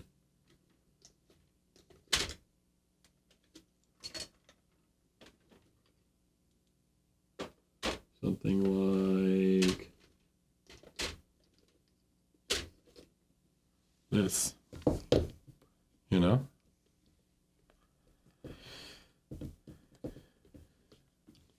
That still works. Then we could take this out. Yeah. Oh, this is quite saturated. We can take that out. We can take an. Oh, what's another orange? What's another orange? What have we? Okay. Yeah.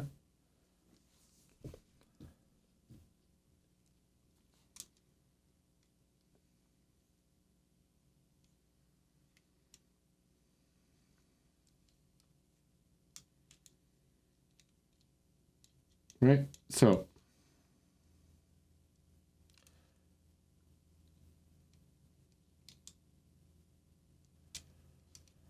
You can work these colors together, right?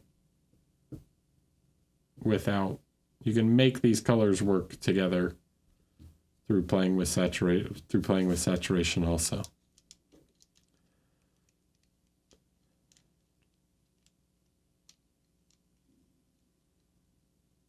No, not necessarily. No, you can use, I can use saturated colors too and make it work, right? But I have to be a little more thoughtful when I use saturated colors, right? So if I want to do like this lime green again, right? Maybe I want this one. Right, this one's slightly more yellow and slightly decided, but really still really strong. Okay. I can make that work with another saturated color. Like these two work together fine.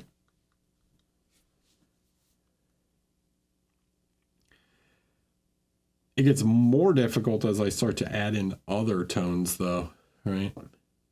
Maybe I want even more like this red, okay? Like these two work together. But I have to be careful as I add more colors, right? Like I can't just go, okay, these are complementary. I can't just go like, you know what? I'm going to add this purple. This one kind of works, you know, it works okay. But I have to be really, like this doesn't really work. It's a little much.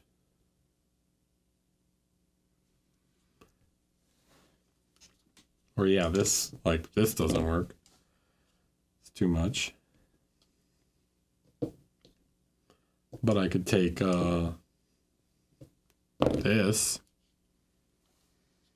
That works fine.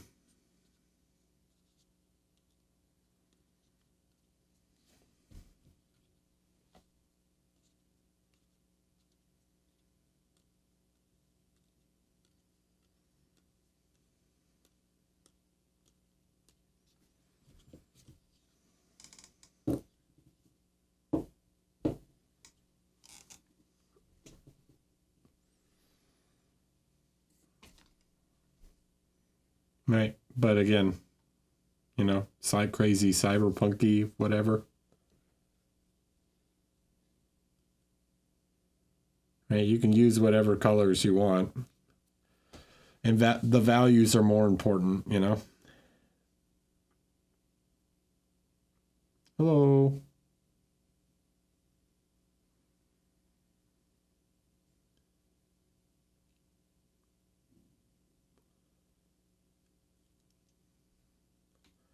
All about the values, but you do have to be careful with color balance. Like on this one, the teal, right, this sort of teal green and blue is much more dominant than the other tones.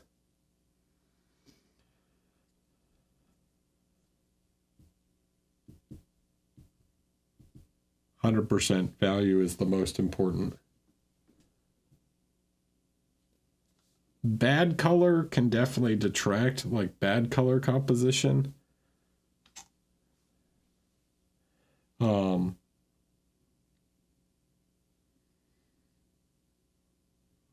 But bad values is just gonna destroy everything.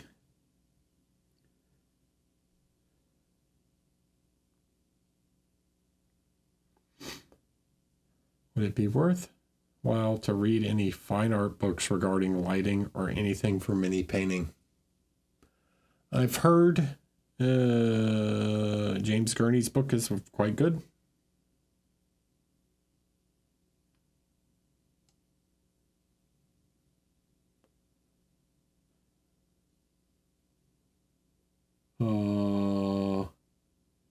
Trying to think of any others. I mean, that's the big one. All right. I'm going to take a quick break. I'm going to go grab a beverage, and we'll keep painting. We got 2 hours to midnight.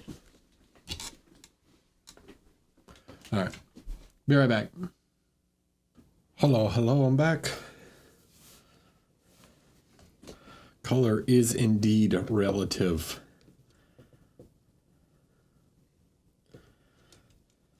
Everything is relative. The theory of relativity. Paint equals MC squared. Values are also very relative.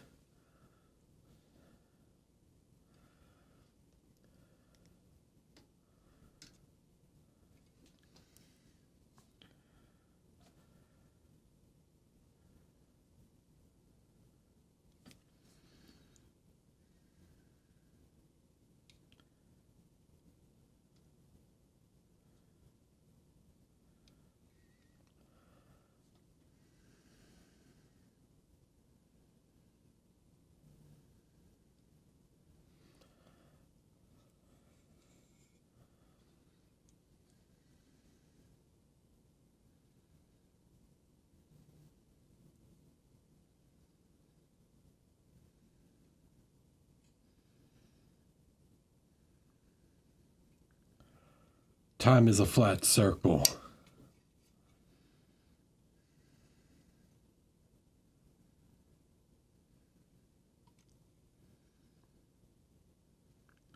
Yeah, we know, Matthew McConaughey. Circles are flat. You don't have to say that they're a flat circle. Circles by definition are flat. God.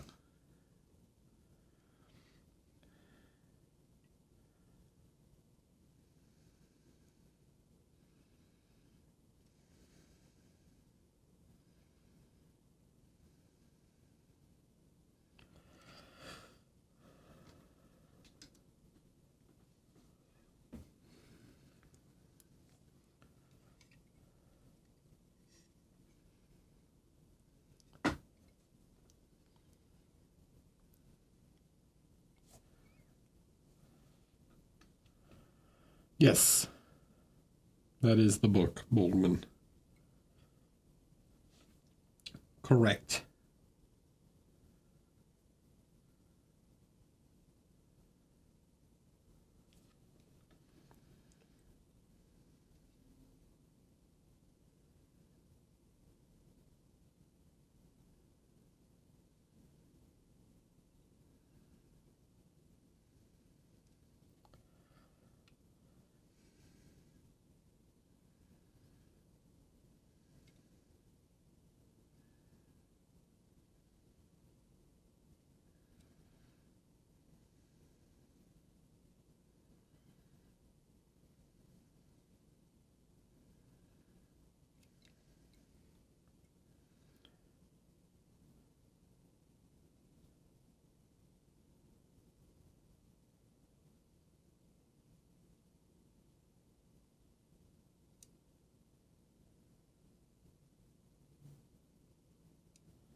So you can see I'm just trying to get some of the initial reflections placed here.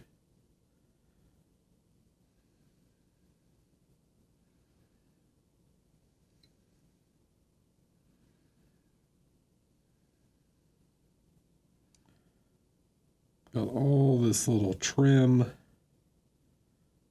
I think this is supposed to be another skull, but I don't know.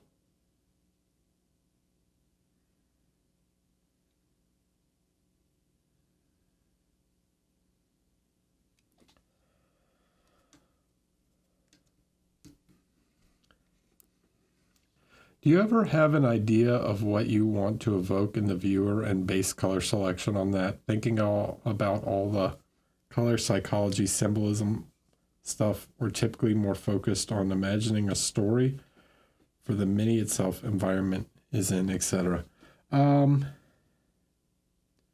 would say I'm typically more focused on the storytelling, like what the environment is, and I can then let the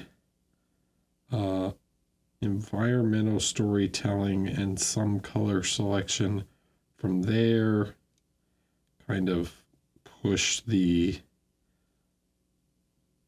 emotional aspect, I guess, from there. One thing to remember with color, emotion, I guess, with like what you want to call it, those are very cultural. So like, depending on certain cultures or whatever are going to have different meanings behind certain colors. Like, not every culture is orange mean caution or danger, right? Like, we use safety orange in the West, but that doesn't mean that it's the same in every culture.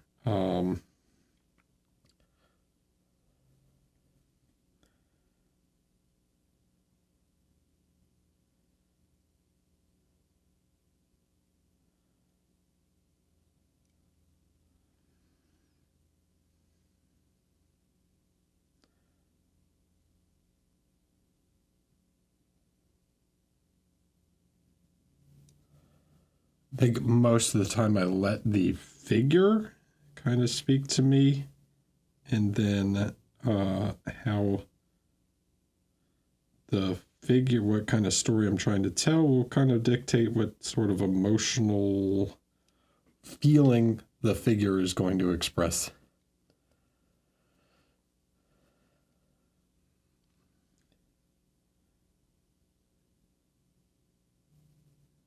Like, what do I mean by that? Like, if I'm painting something that is, like, if the story of the figure is dark and moody or sad, like maybe I paint with blues or something because that's going to reinforce that sort of feeling, right?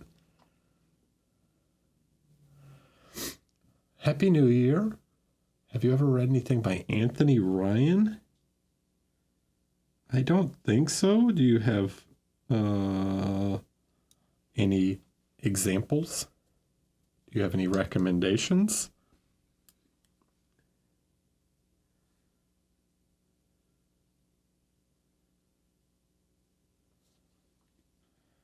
Yeah, color psychology is interesting, but it's not applicable to everything, I guess.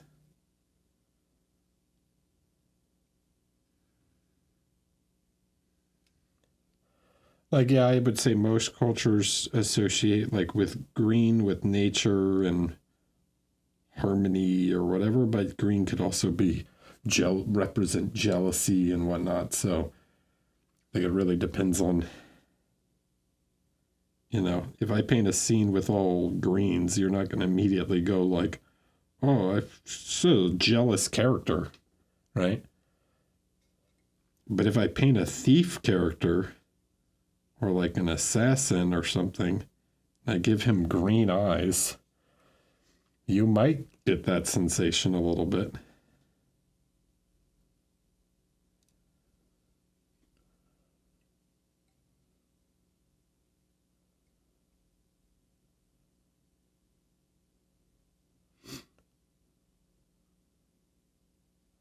Something I've noticed about some busts is they usually nicely sculpted overall, but then smaller details, necklaces, trim, trinkets, etc., less well sculpted by comparison.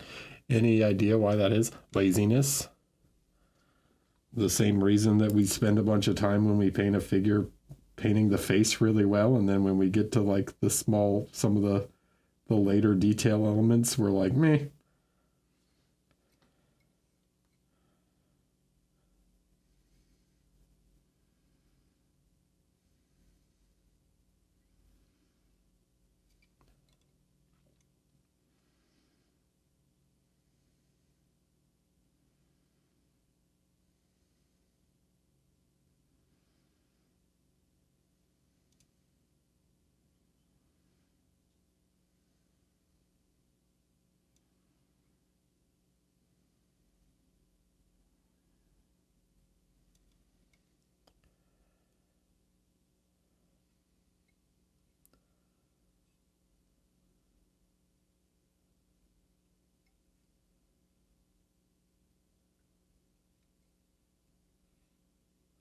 Well, then I will have to post it in the book talk channel.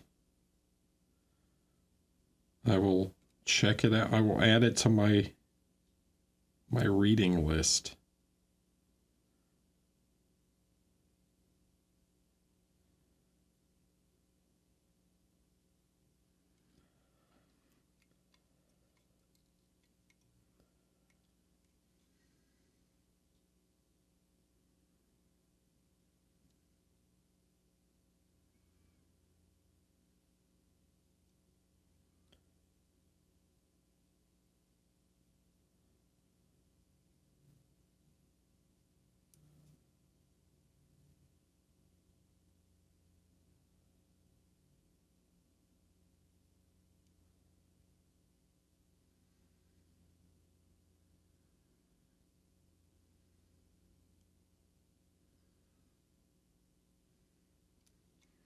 These dang sculptors being people and getting lazy at the end.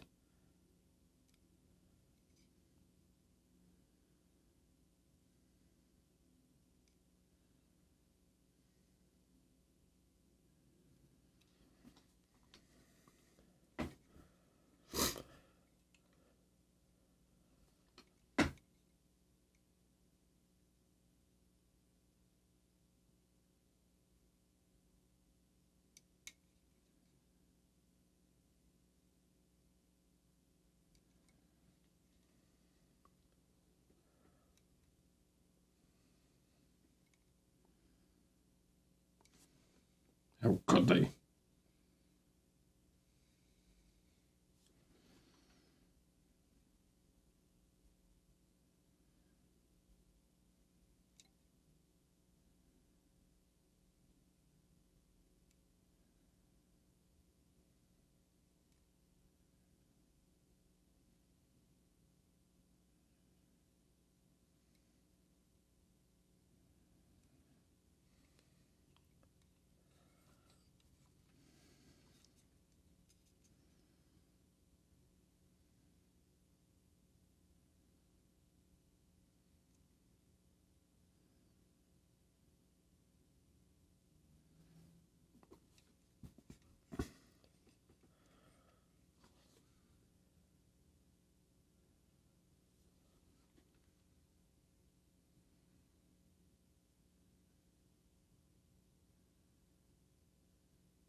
My hobby resolution for 2026 is get more Kingdom Death painted.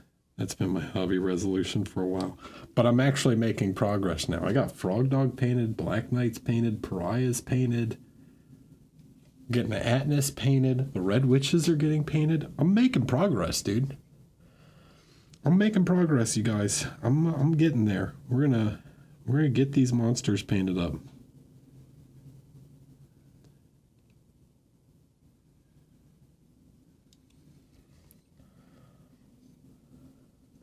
Then I'm going to paint a real cool Screaming God.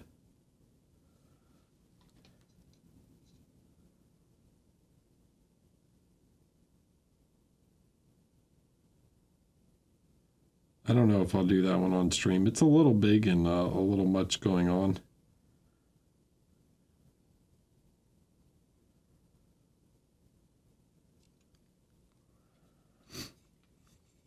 I'm excited for Screaming God when he comes out. I think that's going to be a fun one. A fun one to paint. The ones I'm very excited for. Other ones I'm excited for. I love the Knights are some of my favorites, so I would say I'm quite excited for the Verdant Knight when he comes out in Campaigns of Death. Monument. Hello, hello. What up, Raiders? Happy New Year, everyone. Hope you had a great holiday. How's everyone doing? We're painting a totally normal guy here. He's just a cool Santa Claus. Nothing weird about him at all. Just a totally normal Santa Claus.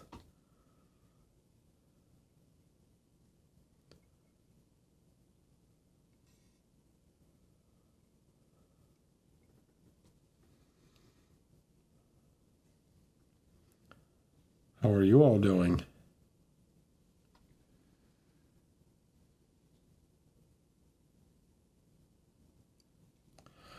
Tell me all your hobby resolutions. Get in the chat. It's New Year's. What's your hobby, your 2026 hobby goals? I was just telling mine that I want to finish some more Kingdom Death. I'm working on it. I'm getting there, guys. I'm going to get these monsters done. I only have like 16 more to go to finish. I think it's more than that, actually. I think I have like 20 some more monsters to paint. Now, 5 of those are, to be fair, 5 of those are the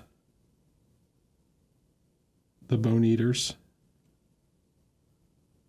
But, and they're smaller models, relatively speaking, to other KDM monsters, but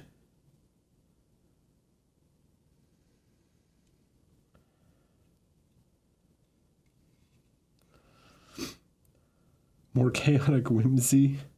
Just paint more things. Yeah. I mean, that's a good goal. You should have a goal like, I would like to make sure I paint at least 5 hours a week, right? That's a good number. You know, it's not always doable, but just saying, like, holding yourself to like, I'm gonna paint for 5 hours a week.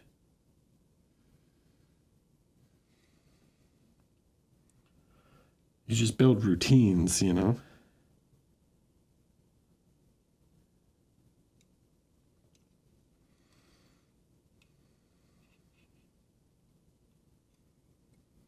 My book list is not particularly long at the moment. I could use some more things.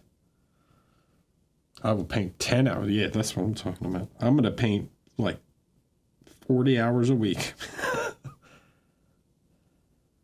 Hi, Bose. How are you? I'm good.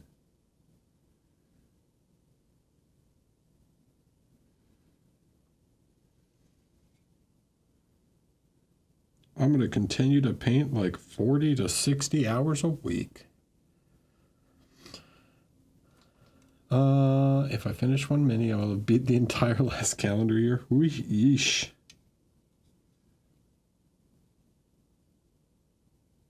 I hope you do it.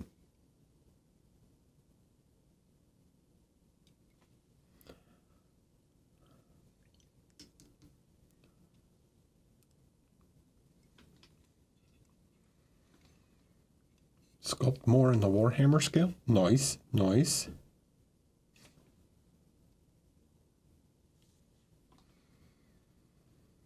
My goal is to not over contrast every material in a model. That's a good goal.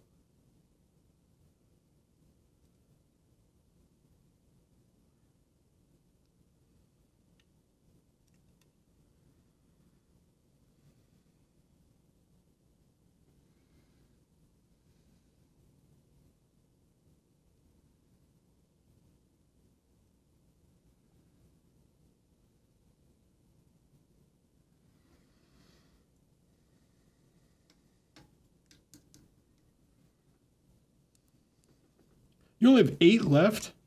Do you own them all? You're way ahead of me if that's the case. Do you own one of everything? I've got so many left to do.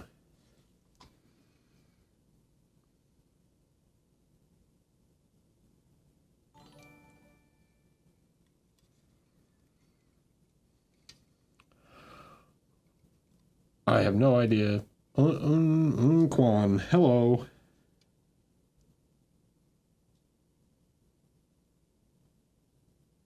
I could go through them all mentally, but it's a lot.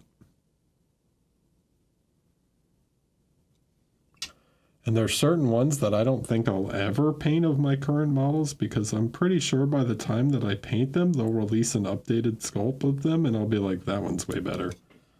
Like the Kingsman.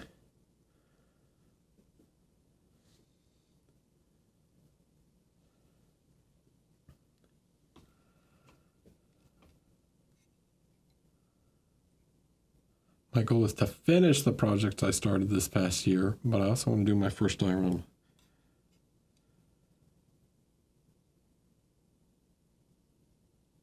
See, the problem is, there's your problem. You said finish the projects that you started last year.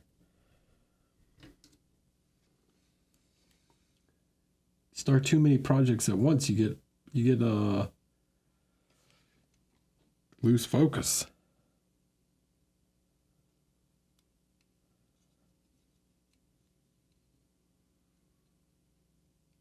Oh geez, you only have Black Knight. Dude, he was a pain in the butt to assemble.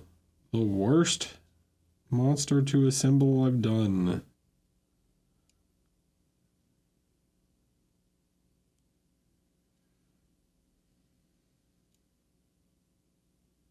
But he's also really cool. He's my favorite Kingdom Death model by far.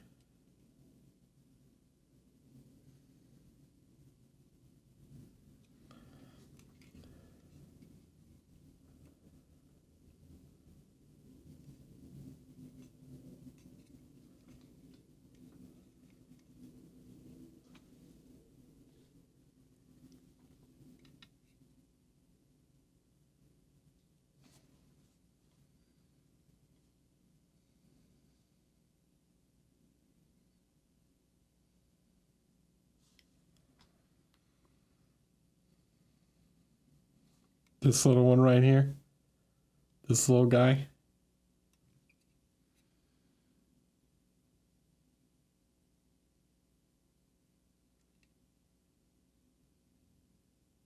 What a cute little guy. You can get that guy. I love that he has a crit location where you can knock the kid out of his pockets and gain a population. Spoilers, if you haven't fought Atnas, he has crit locations where you can gain population.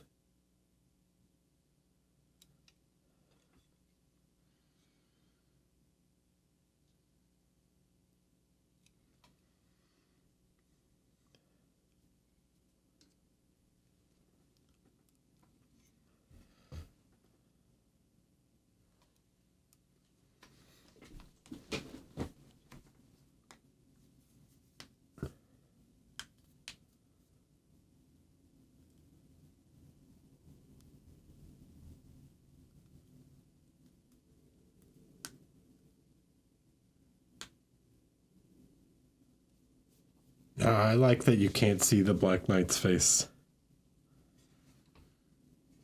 That you can't see the cute little adorable doggy underneath.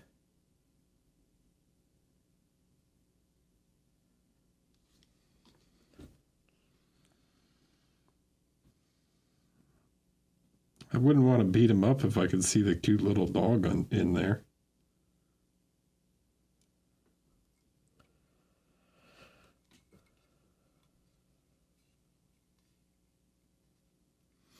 Yo, great to catch the stream today. Good stuff, Eric. I just bought the Tenebra Chimera set. Looking forward to trying your paint. Woo! Any thoughts on some good uses for that teal?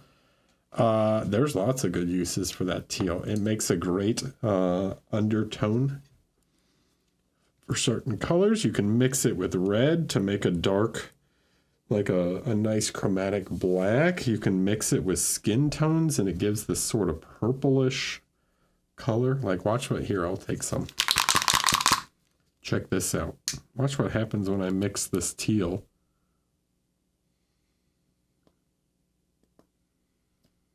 This one's almost empty, but I have another one.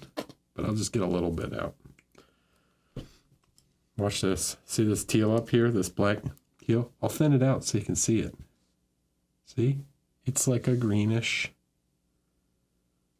Yeah. This is greenish blue. Watch what happens when I mix it with... Oh, you get this like nice gray color. You can mix it with red oxide. And it gives you this like nice, almost purpley, this kind of like deep lavender gray kind of color.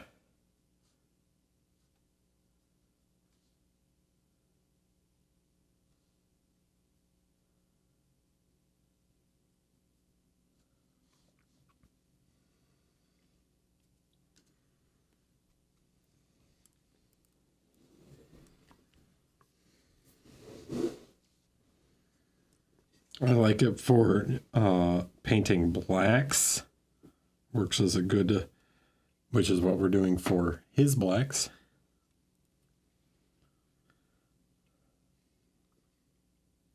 I'm kind of just jumping around, but I'm looking at that gold now, and I like that.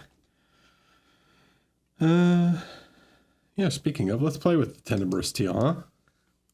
Let's goof around with it a little bit. So what we're gonna do is we're gonna take some. I'll show you with some tenebrous teal, huh? So we can take some with some black. Then we'll add a little bit of this neutral gray to it to get a nice like dark gray green and dark gray teal. We're going to use this as like a cool highlight color for these black sections.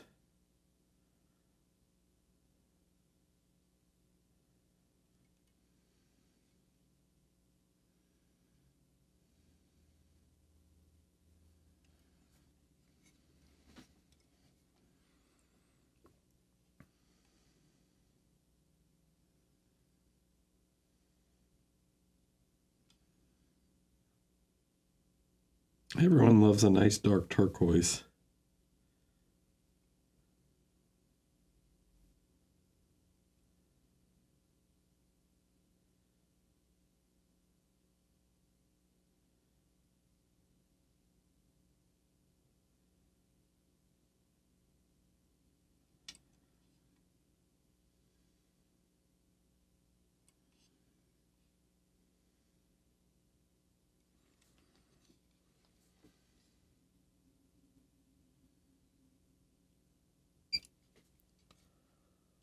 Right, so we start to build up some light with this guy.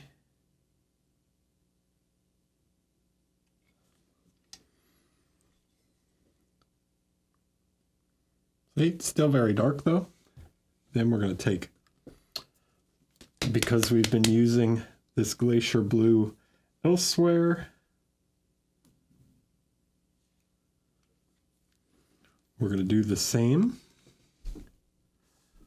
with this one. We'll add a little glacier blue to the mix, maybe a little bit more of the teal.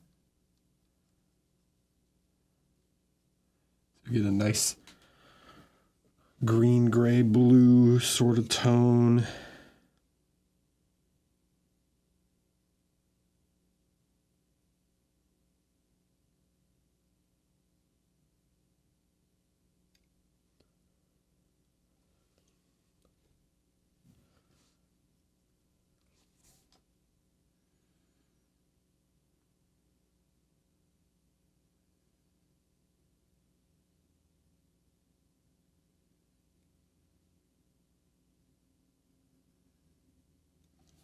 We can use that to highlight black.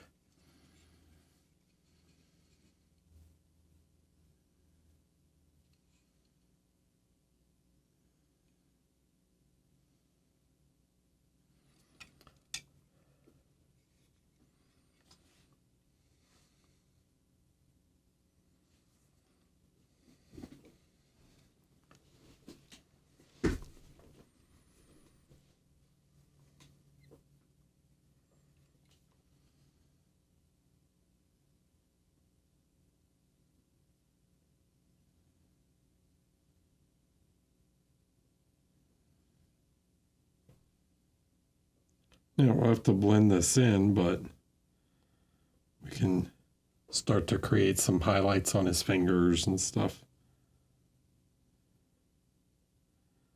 Like we want to create highlights, but we don't want them too big, you know, because it's still supposed to be a black material, but we'll get some initial shape in there.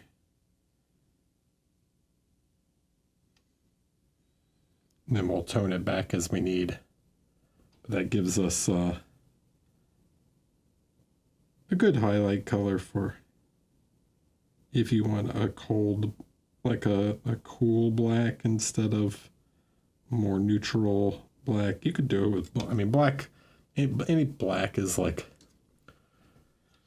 you can make purpley blacks or green blacks, whatever.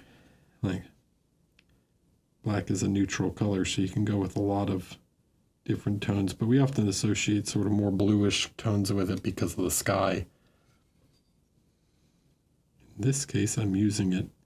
If you missed earlier, we were talking about color schemes. We create a nice split complementary color palette with the red and yellow.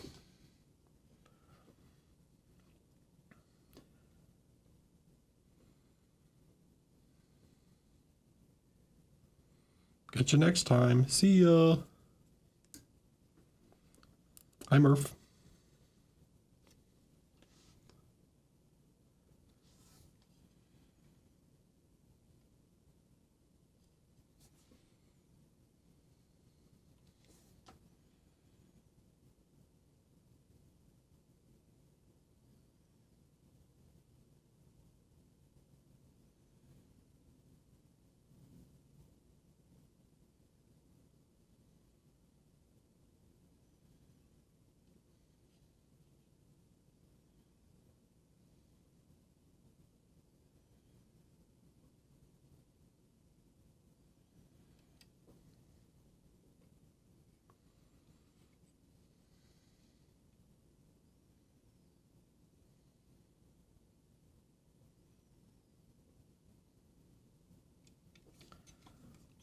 Okay.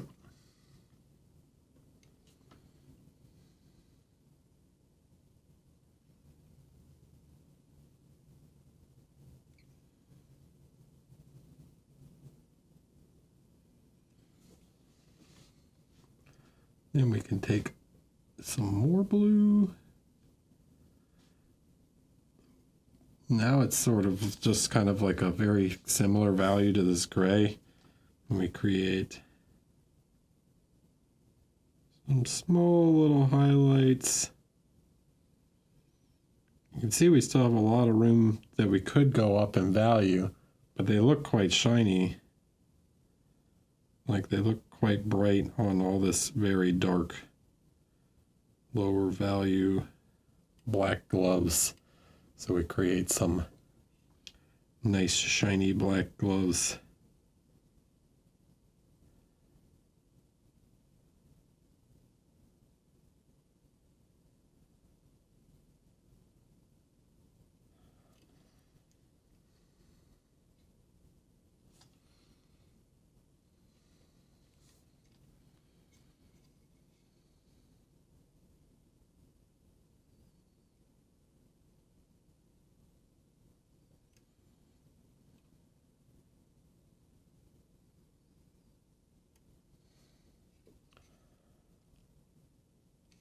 Yeah, let's add one more.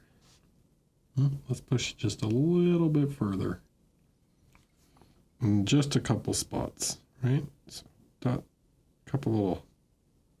just a couple little dots, you know?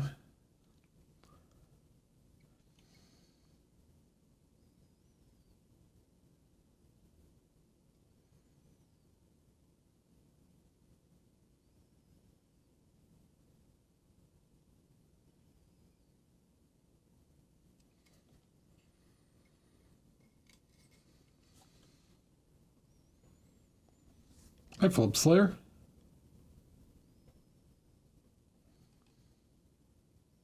See you at Adepticon.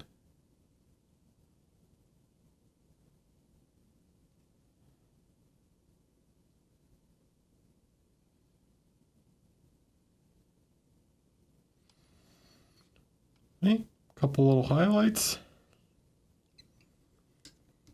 Then if I want to blend that back in, I can reduce it a little if it's too much.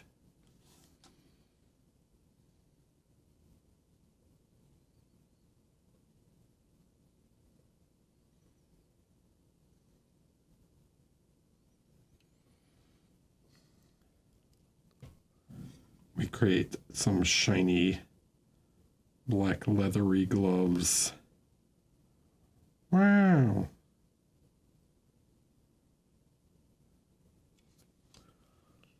Then we can take some pure tenebrous teal and glaze that into the shadows, because when you glaze this, it is very dark. It is basically a black, but it gives you this sort of like chromatic black color. It's black, like the value is black, but your eye can pick up the color, right? You can't because the camera can't, but I can. I can see that it's not just black, right? There's this underlying tone to it. This is what I was talking to someone the other day about this. This is why the color picker sucks. Like when you're color picking like art, you know, like say you're color picking like an actual painting.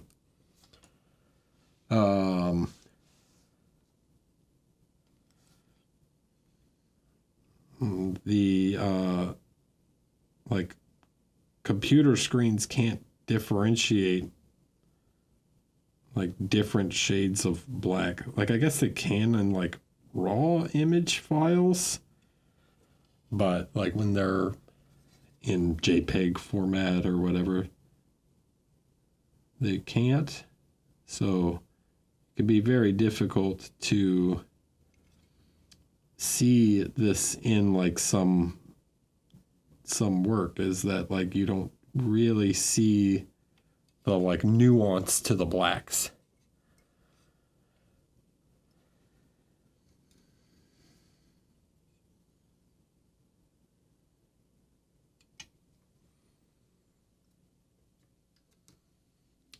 You never scratch the paint when you touch it with your skin?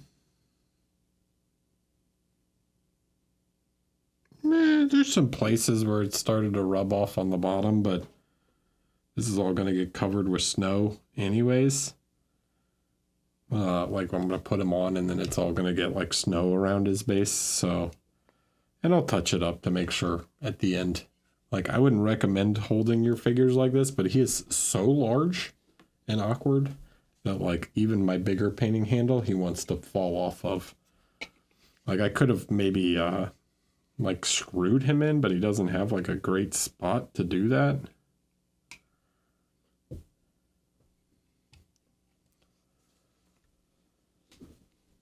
Does this guy have some fun, creepy KDM rules? Yeah, he does. He's also one that they've started doing this like new thing every year. They release a Christmas model and it comes with like a risk reward system. I'll be interested to see what the new figure they released this year does. It hasn't been delivered yet. They have a thing where you can like basically test your luck by making him harder. That you get gifts from him, Atnas's gifts, and it makes him more difficult of a fight, but you get more rewards for beating him. Yeah, there's some of the shiny leather gloves, right? So I'll do the same to his boots. He's going to have similar color on his bag. And then, yeah, the smoke will probably be like this, but a much higher value and maybe a little more saturated.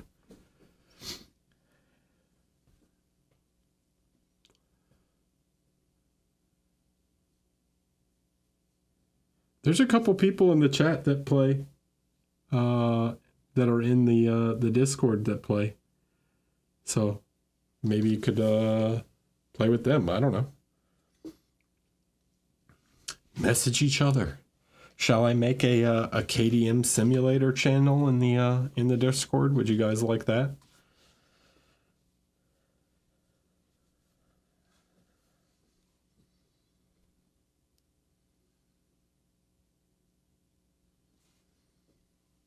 How are we doing on time?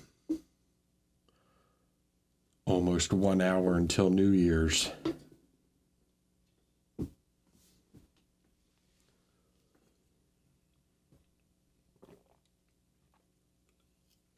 Oh, I'll make one. I'll make a channel later. So people that want to play, that have simulator, that want to play together can.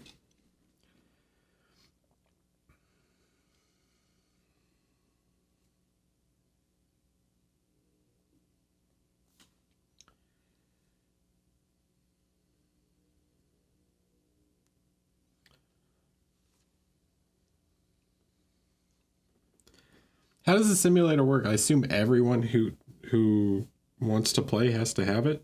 I've never looked at it.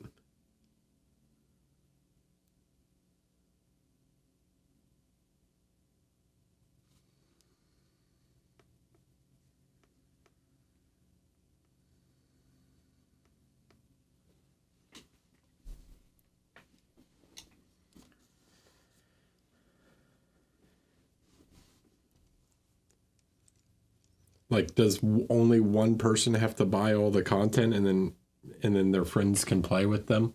Or is there like an initial buy? You have a host. The room will have everything the host does. Other players will have access so long as the host is present. They just need a $20 key. Oh, that's pretty cool. Okay, I didn't know that. I figured one person, yeah. So that's neat. It's just $20 if you have someone who already has all the content.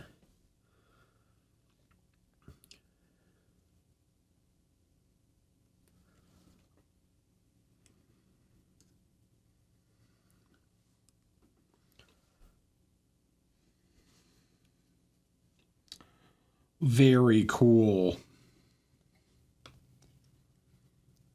And I'm just gonna get some stuff base coated that's going to be different colors later.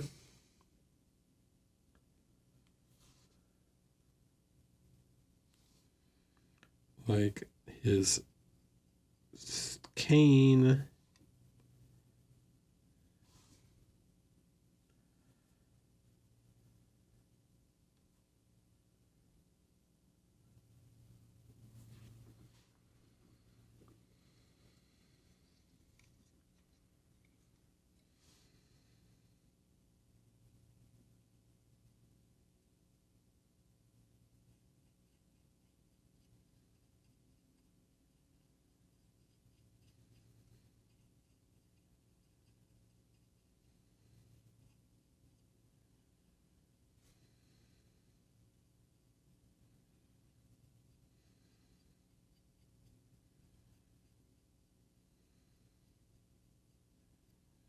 You guys want to do a stream sometime of plays Kingdom Death Simulator? Could stream Kingdom Death Simulator together?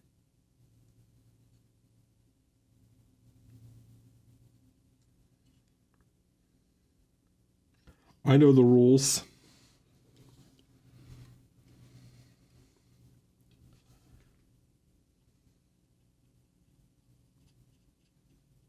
I've played this game a couple times.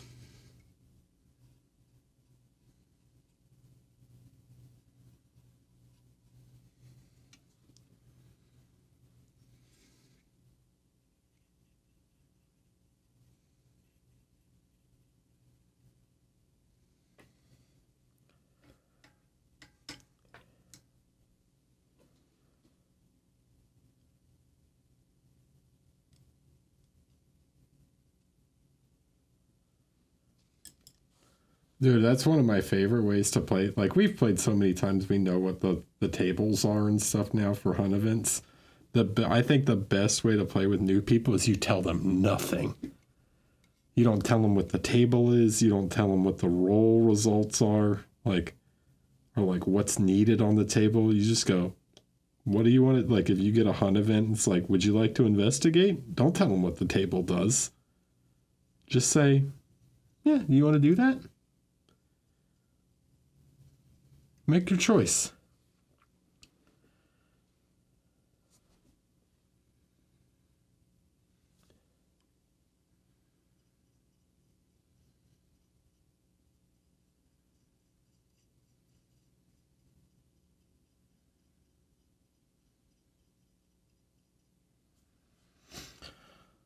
I did miniatures.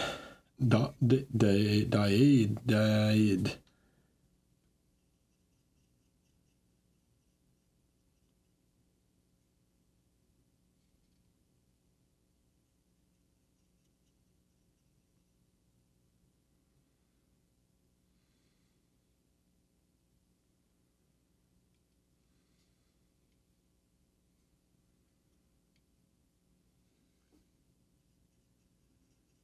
Yeah, the surprise stuff that comes, like, it results in some of my favorite storytelling parts of this game. Is the like, you not knowing what's going to happen. Because when you know like what the results are, like we've played so many times, we know what the results are. We tend to meta a little bit. We have like a general sense of like, this is a good decision or not. Like what's what's the best thing to build and whatever in this case, right? Or shall we do this hunt event or that hunt event? Not knowing those things, it leads to a much more, like, you're more likely to lose. But I think it results in a much more narrative and fun first experience when you don't know. Then once you've seen it once for the first time, like even playing now, we're playing with some of the new expansions, like the Red Witches and stuff. Red Witches, Pariah, Black Knight, Frog Dog, we've never played with them before. And the elements of the game that we haven't seen before, we don't read ahead. We just take what happens. And sometimes that sucks, but also it can lead to very funny things happening.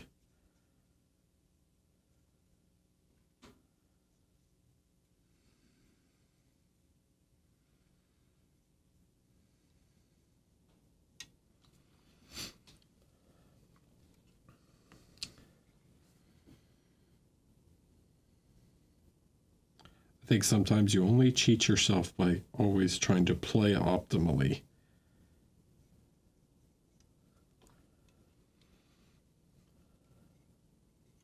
I mean, yeah, the game has a actual like a game over mechanic where they give you bonuses depending on how many times you've lost the game. So like, they expect you to lose.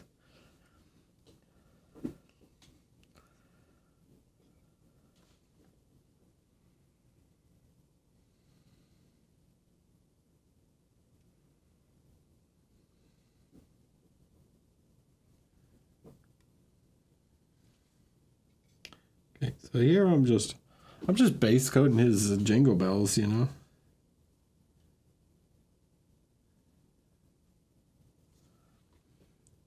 Totally normal thing to say.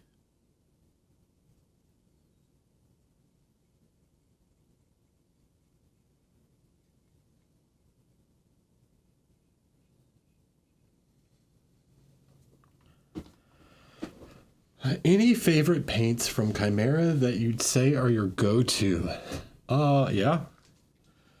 Red oxide, I use all the time. I like the magenta a lot. I like the red. I like, in fact, quite a lot of reds, huh? Phthalo blue is very good. The violet is good. Of the signature sets, I tend to use, I like Fabrizio Russo's set quite a bit. It's got some interesting dark colors in it. And I would say probably Pisarski's set. Like Ground Brown is one of my favorites. I use it all the time. It's a very nice, like interesting kind of reddish gray brown.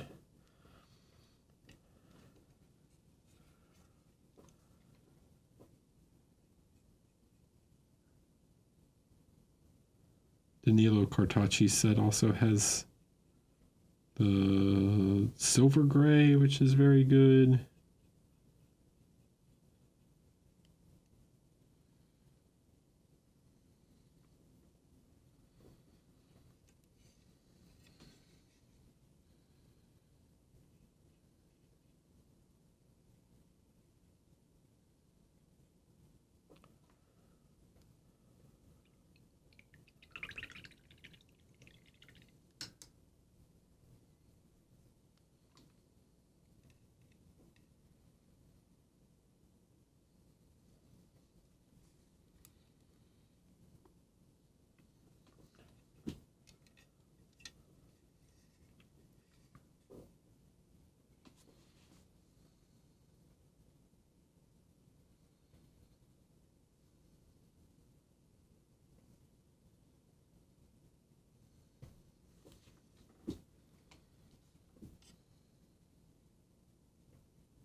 Jingle bell, jingle bell, jingle bell rock.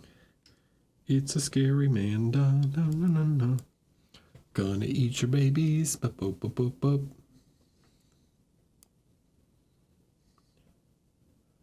He just wants to eat children. Is that so wrong?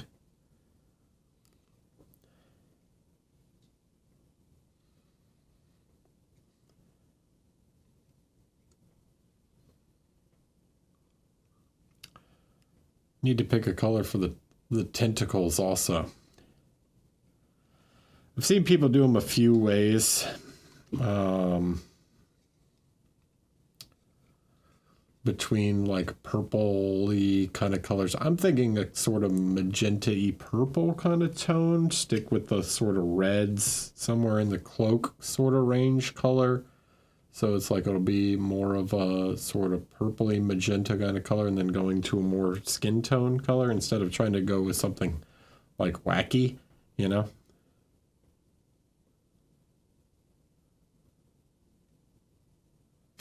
Why should we shame this man for being honest about it? We should praise him for his honesty.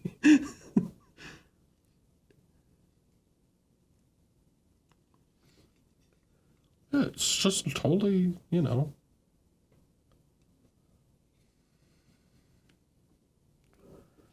Just a normal thing. He just wants to eat some babies. What's so wrong about that? I'm going to do this real quick. I'm just going to take some of this guy and create a color like this, and just kind of, I'm just going to like put some of this on here. Just not really like trying to base coat it right now. I'm just seeing how I feel about the color.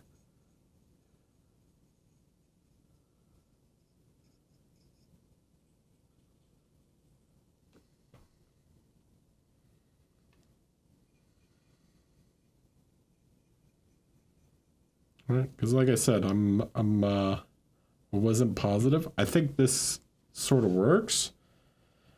I think I could modulate the color in an interesting way also. Maybe with some sort of magenta tone, we could play around with some of the color here, right? We could pull in more of the red from elsewhere and create. Let's give it a shot. We can create some unusual color information.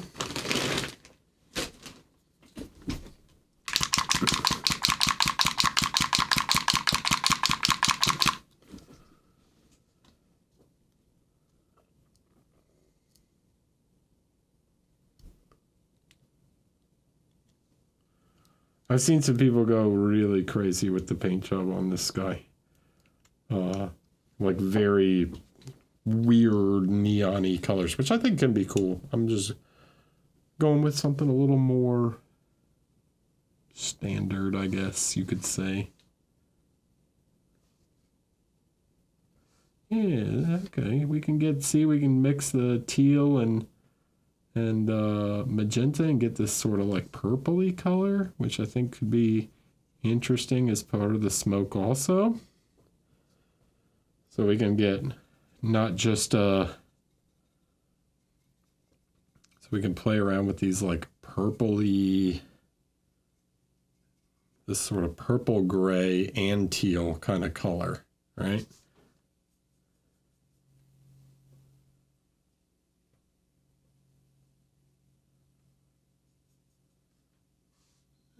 Not classique, classical.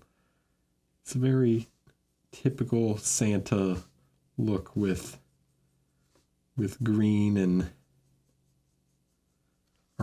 with red, like red velvet, traditional. Yeah, he's a traditional Atnas.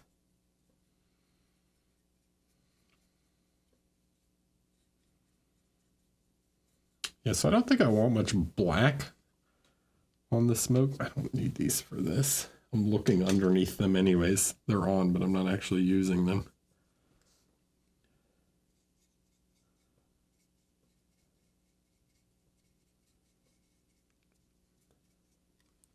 So I'm just gonna like play around with, okay, so if the teal works, yes, they're magnified. But I was looking under them, so they weren't doing anything. Now we can play with some actual brighter teal, not have to do that. So now we can get some of this guy. You know, as it starts to turn slightly bluish. We're not going to use too much of the actual blue, but it gives us this like purple to blue to teal kind of effect. So we're just going to create like a, if it's supposed to be like ghost spirits, we're going for this kind of like ectoplasm-y kind of thing.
So I'm not trying, I'm trying to maintain sort of a similar value here and just create like some color modulation in the smoke.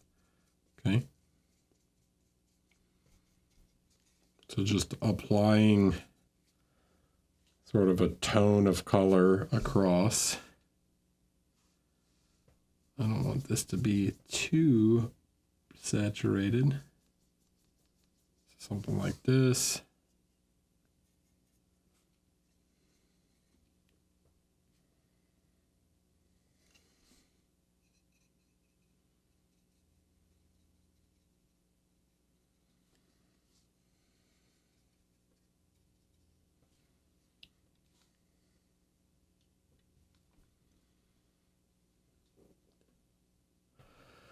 Eric, I'm kind of new in the hobby. I started it on June 24th after some medical issue. I saw your work for the first time on March 25th by a really, really kind person that bring me more than just mental support.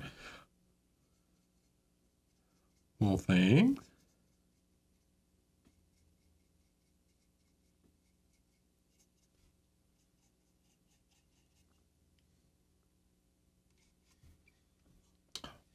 Well, I'm happy to be in the same I'm honored to be mentioned in the same sentence as Roman because he is one of the true beacons of our hobby. The man is a gem.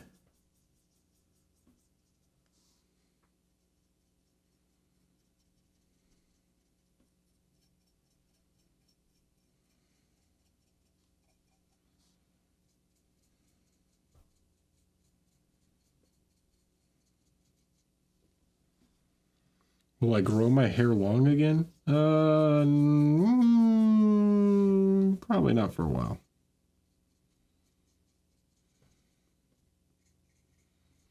I think I'll keep it shorter for a while.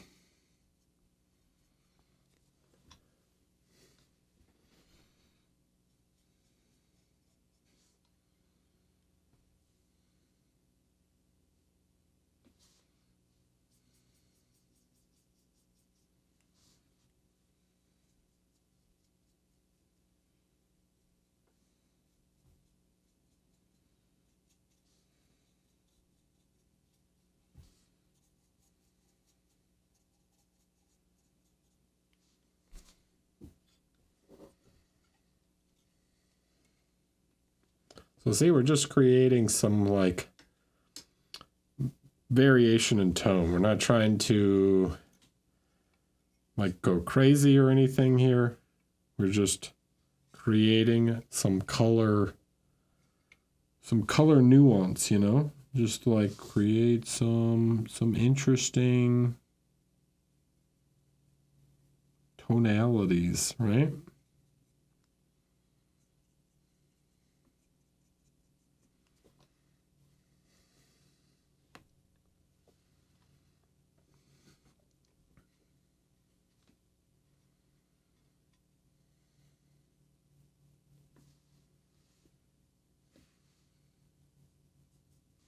Then we can start to do stuff like this where we mix the magenta. Like look at this kind of purple we get by mixing magenta and in the teal, and then we can play with some of these like dark violets.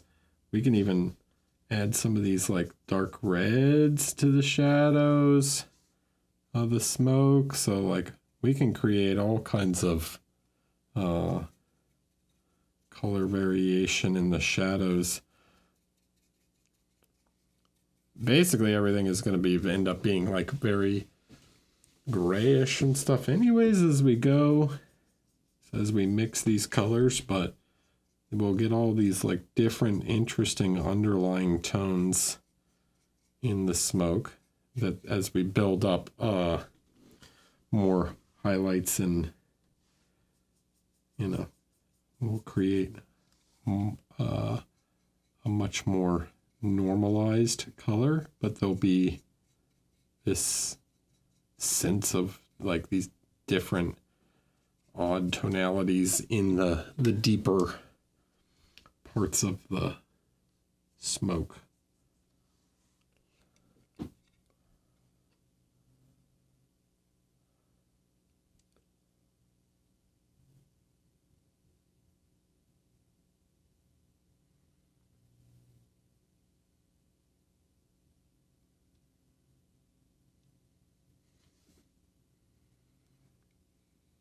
That's what I did with my hair. I donated it.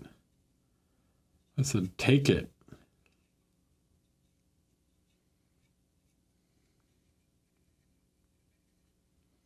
Give it to the kids.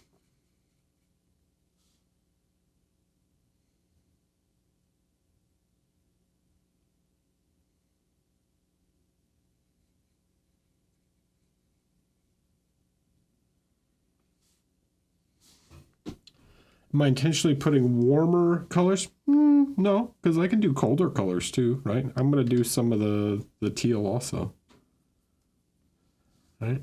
We can do the teal too. I'm just kind of working in different colors, right? So I can put, I think the teal is probably a little harder to see. Like, but if I did, maybe if I do this, you'll be able to see it a little better.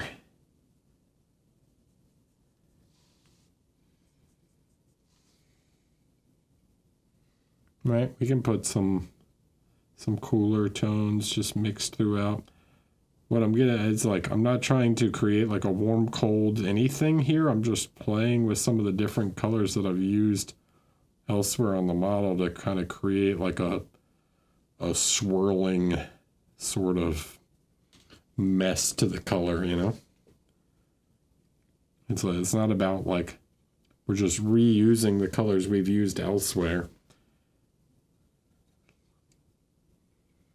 to make something weird and ghostly, I guess.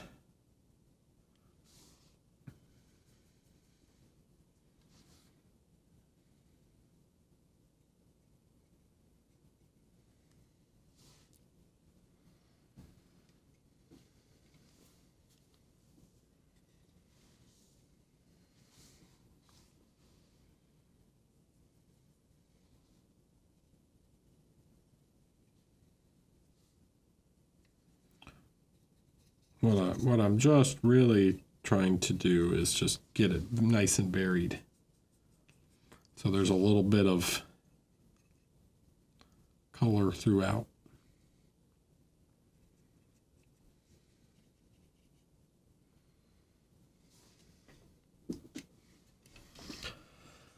Uh,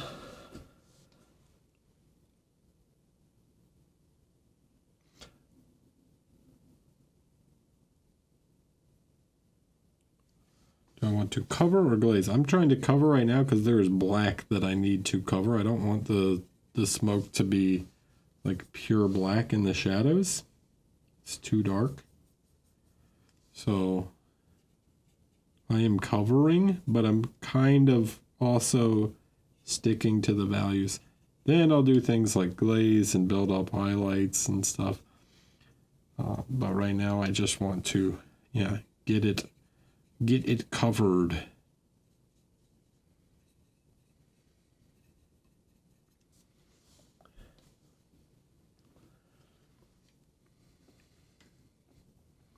And like maybe near his head, I want it to be like slightly more reddish. Because it's like his hat, you know? Maybe it's the red coming out of his hat. So I can play with some like reddish tones in there. And there's just interesting ways to kind of play with this effect, right? I can, maybe this is part of, he's got a red hat or something. I don't know, whatever.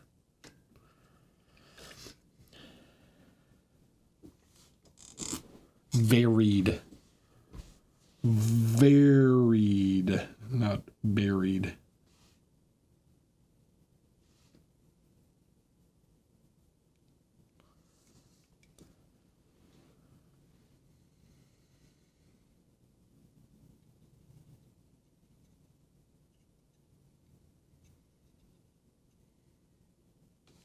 So I'm just kind of stippling, right?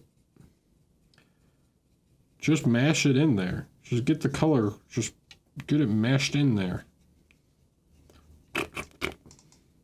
Maybe don't do this with a good brush.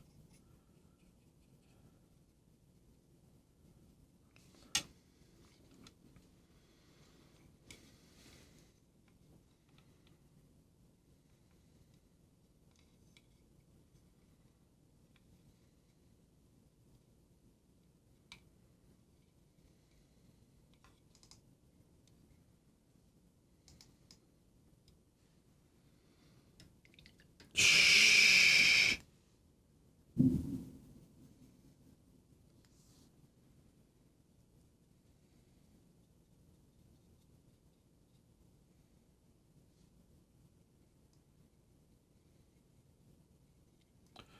Do what I say, not what I do, or something.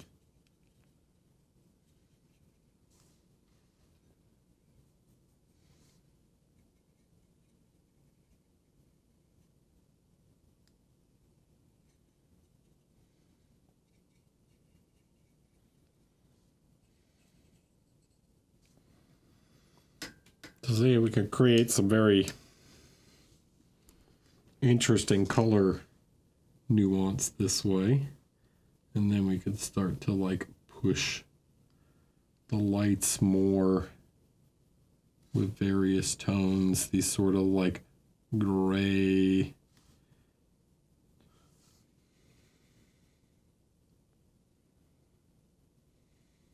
Right.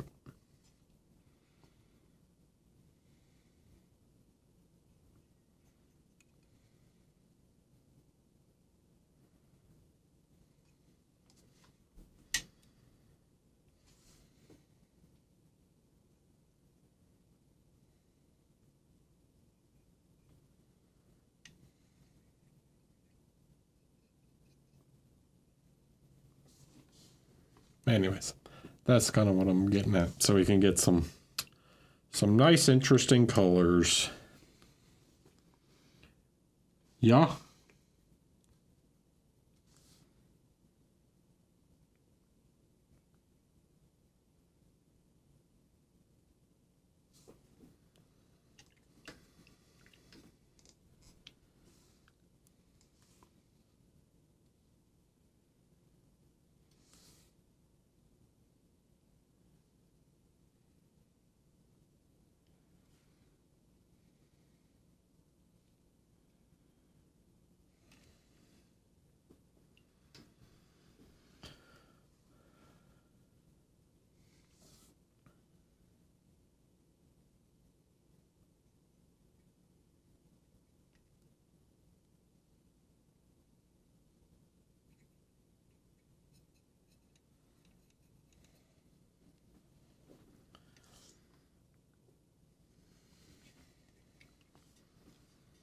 Makes sense.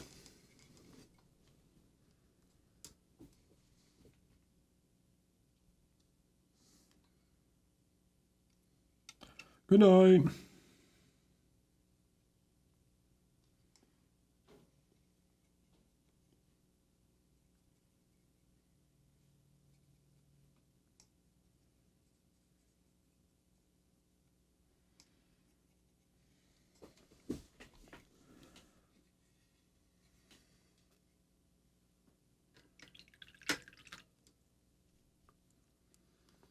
Maybe we get this kind of weird ghostly smoke. It's not like, yeah.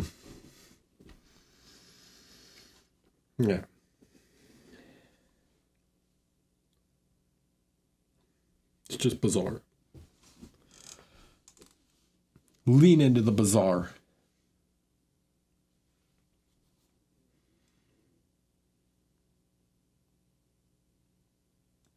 All right, I'm going to take another quick break and I will be back and we will keep painting. We've got 30 minutes to New Year's. Woo! Be right back.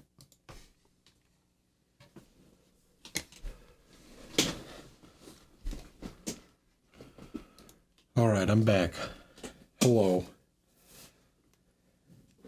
We are in that countdown phase. It's getting close.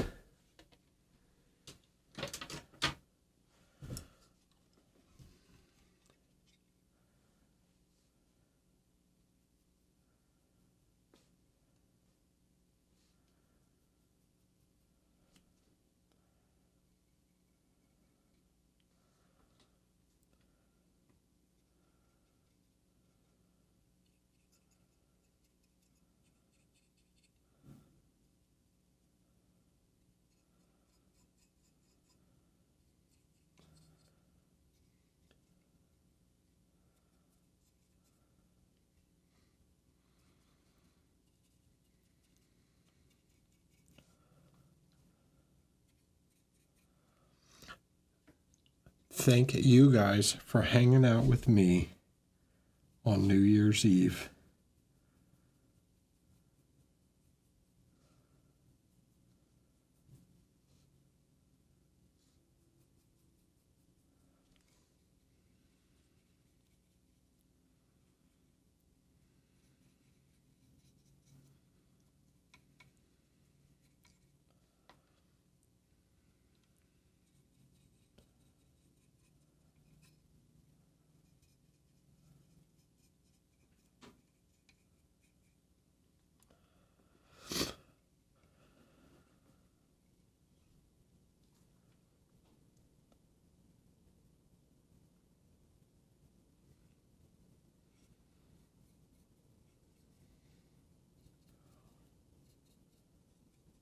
If you're hobbying too, what are you working on?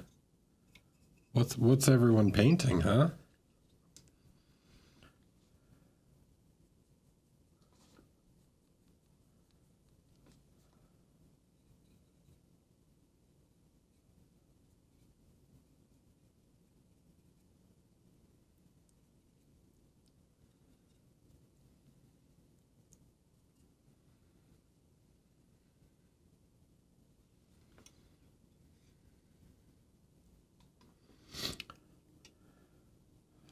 Little bust action?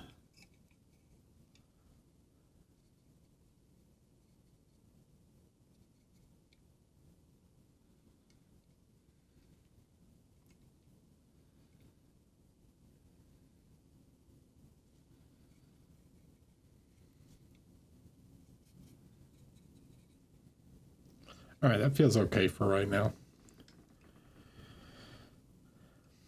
To get some color, some Master Lazarus noise by somebody painting some crons. What necrons? Some canoptic circle, that would be cool.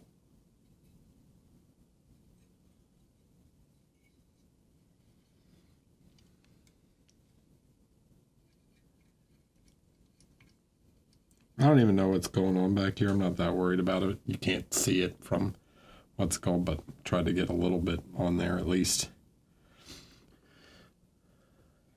If I was being a crazy person, I would have left some of this stuff in sub-assemblies, but I don't care that much because you'll never see it while playing.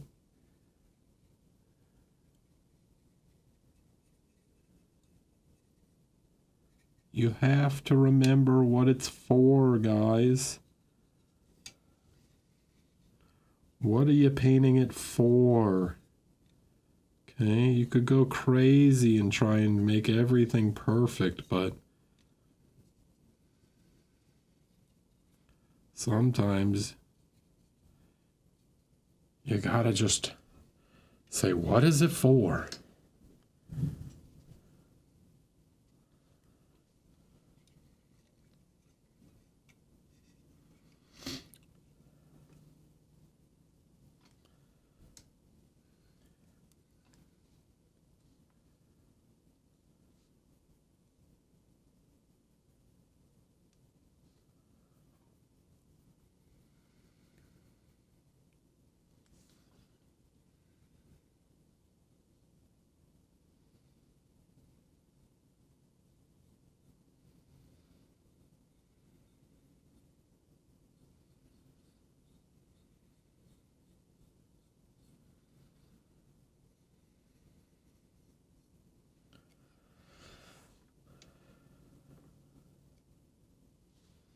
Yeah, that's quite a few.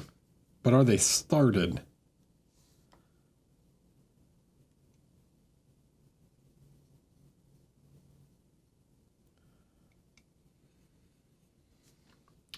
It's a little, color's a little off here. I don't want them too purpley.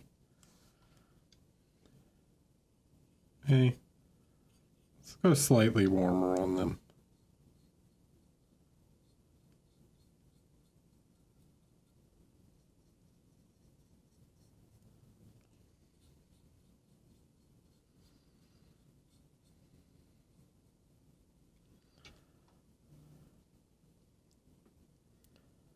Because I'm going to add pink and other colors to them so they won't be, you know, like, let's look.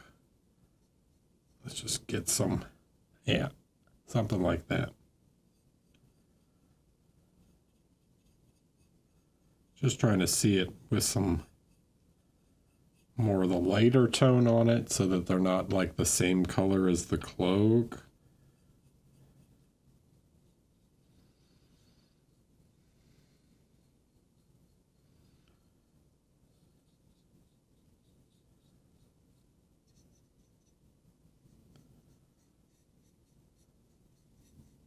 Some totally normal tentacles like that, just, you know, Santa's.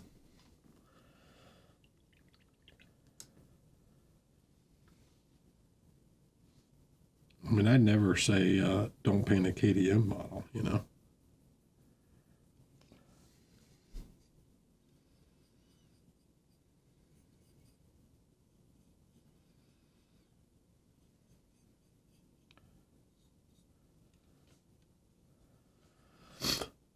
You think, Burrito? You think that a little, just a little bit?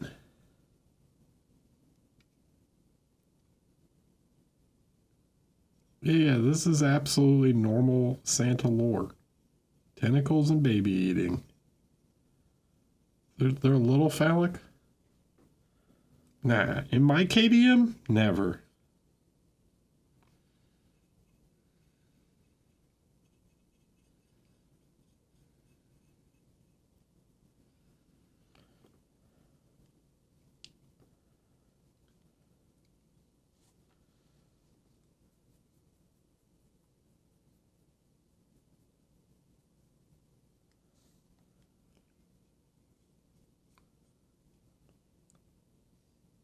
How noob friendly are the Chimera paints?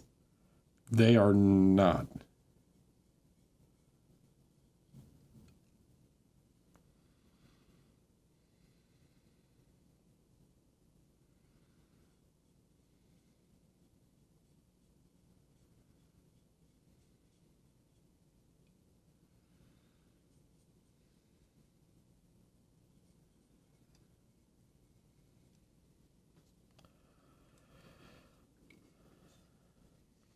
they take some getting used to, some understanding of how like pure pigment paints work. Yeah, I would not describe them as particularly noob friendly.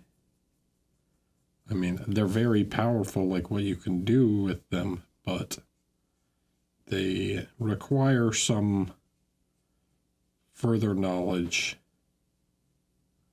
Like the fact that you have to mix to paint like you're used to painting, probably. You need to mix them with white or some kind of white. But they're very good to, like, if you don't try and just use them straight out of the bottle, because that's not how they're designed to be used. They're designed to mix. They're very good for supplementing other tones. That might be a little too pink, but whatever.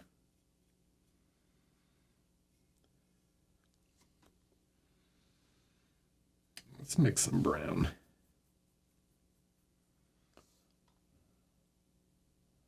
Yeah, they're going to be more similar to like golden.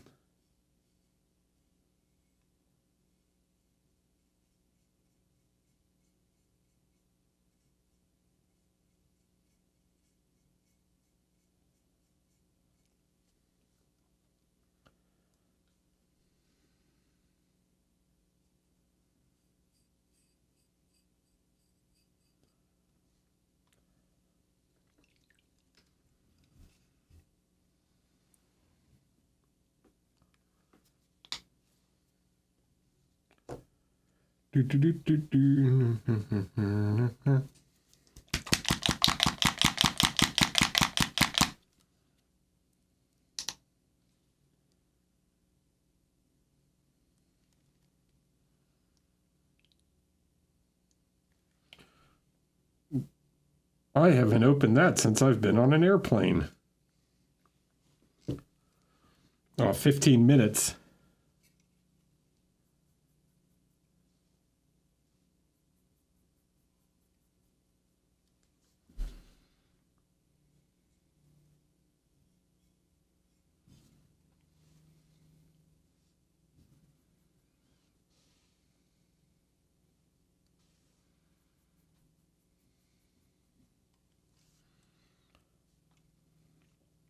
Ugh. You Midwesterners in your central time.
Okay. Still a lot more base coating to do here, but just getting, we're getting a sense of how the color works.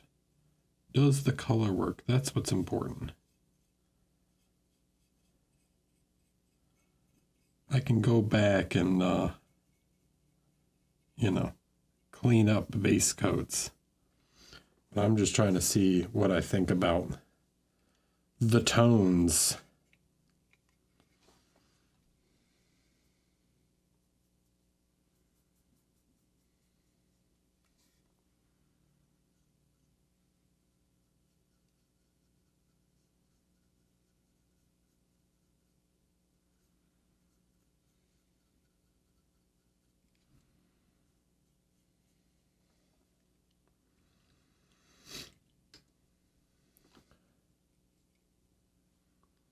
He's not here to give gifts.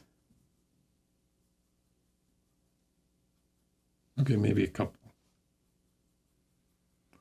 Hi, Dave. Happy New Year. You're off by a little bit. We got 12 minutes left.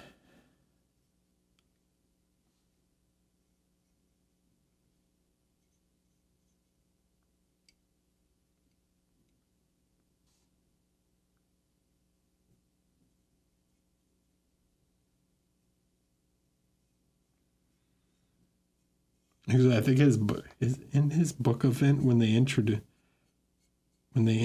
him to the campaign, I think his book of his story event is called Unwanted Gifts.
I feel like we made some pretty good progress. I mean, not in terms of like details other than the face, but in terms of just like progressing the model and kind of seeing how it's going to look finished. Like we get a better sense of how it's going to look done, you know?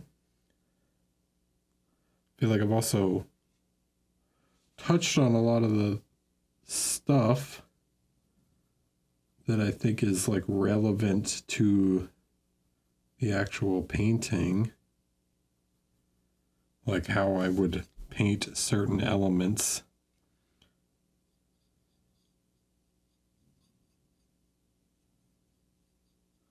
There's probably some parts that I will paint off camera, like this week or next week.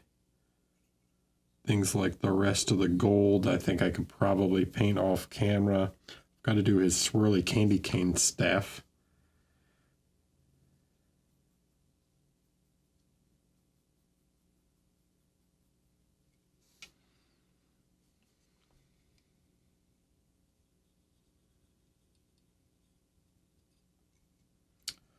I think I can paint the babies and stuff. You guys aren't gonna freak out if I paint the babies off camera.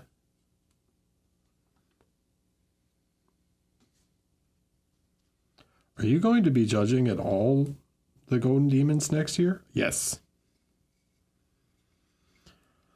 Yeah, I'm going to do it like a barber's pole, you know.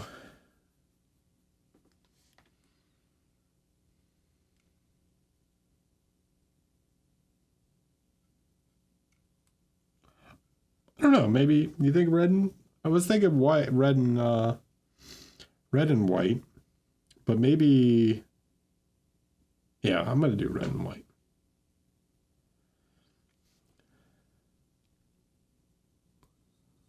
It's up to you guys. I mean, I can sit there and paint all the sack babies if you want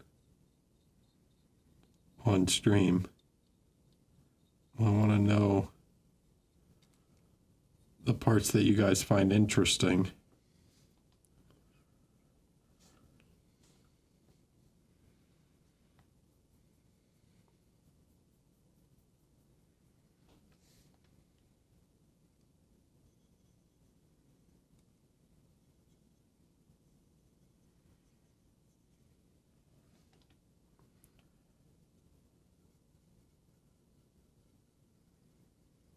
feel like a lot of this week's part was kind of about like color composition and whatnot.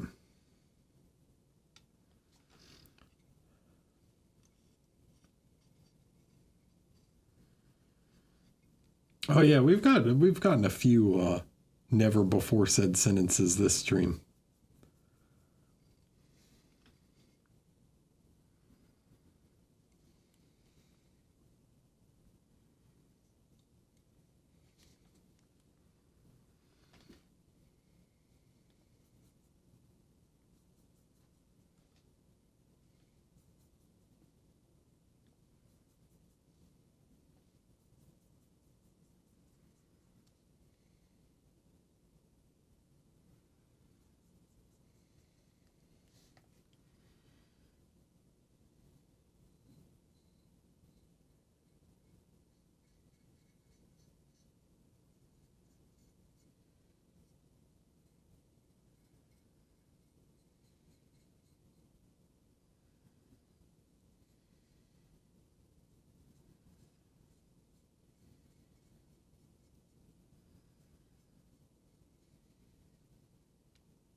See all the sack babies?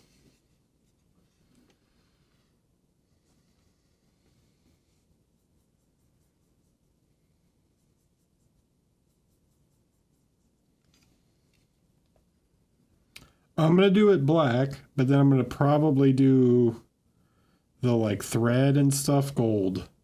And then the little skulls on it, like a white, some kind of whitish color. Or maybe gold for the skulls too. I haven't. Either white or gold for the skulls.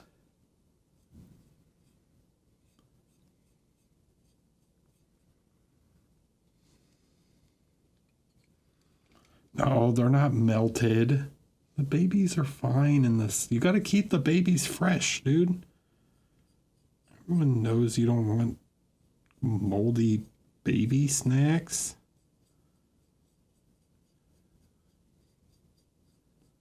Fresh babies taste way better. What? What? Oh, it deleted it because it was too many dots, huh?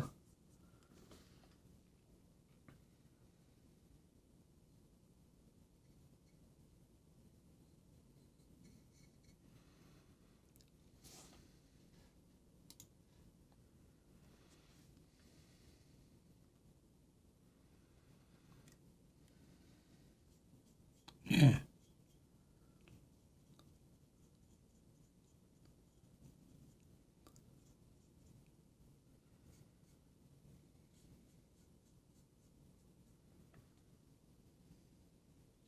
Oh snap! 3 minutes.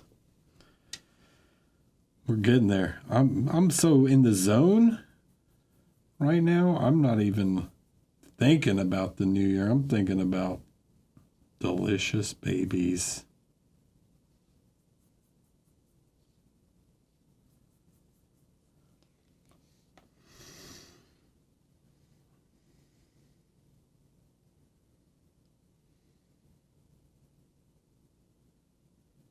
No, I gotta paint the inside of the cloak. What are you, crazy?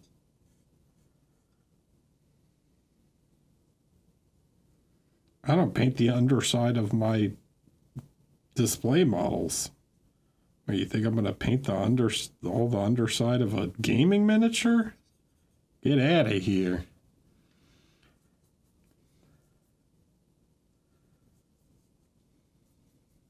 I do paint the underside sometimes. Paint what black? Like up under here? He's gonna be on a base.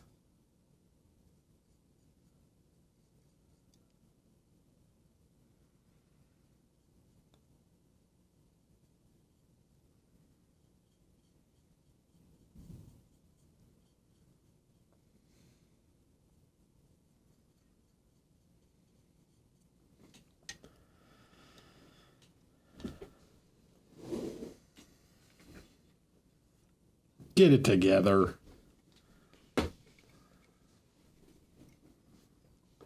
Dude, that Reddit sub is actually very funny. The one where people paint stuff that you'll never see ever. Like, I told Albert he should post some of his stuff on there because he's one of those people that paints stuff like that. He'll do stuff like that, and I'm like, you're crazy.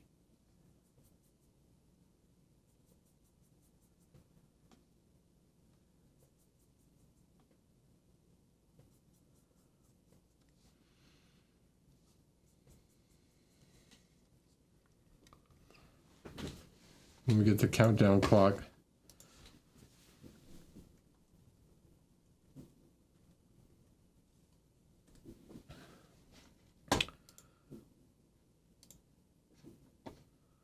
Come on.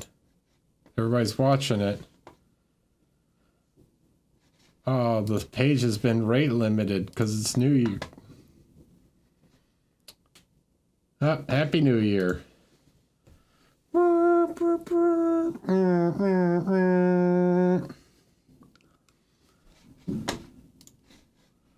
Hold on, let me find a party horn.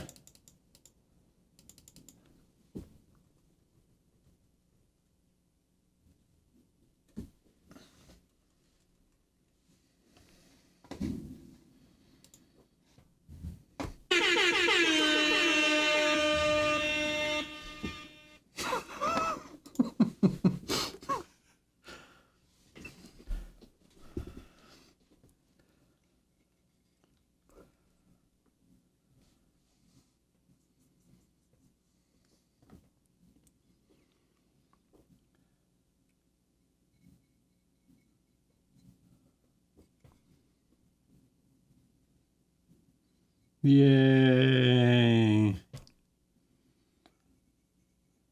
Happy 2026 East Coasters. Suck it, Midwesterners.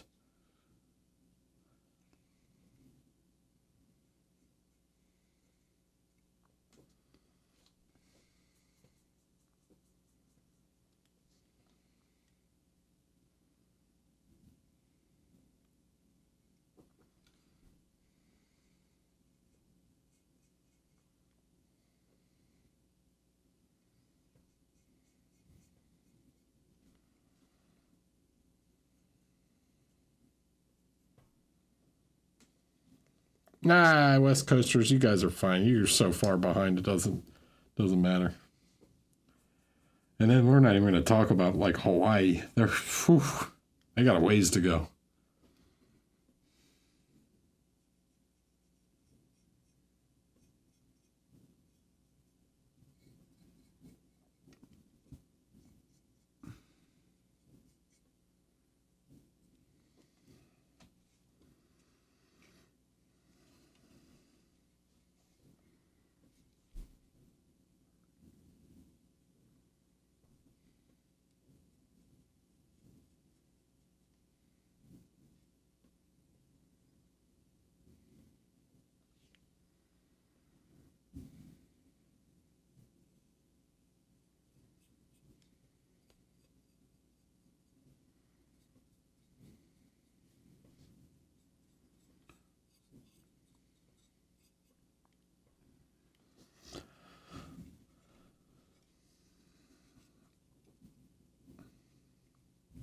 Oh man, the newest KDM expansion, 2026 is awesome so far. Tell you guys what, it is so cool in 2026. I'm doing exactly what I want to be doing in 2026.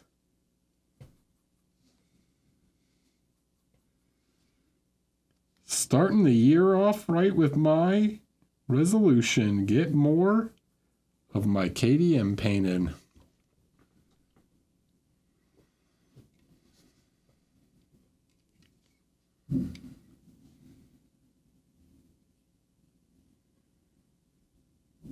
I'm working on my resolution right now. Are you guys?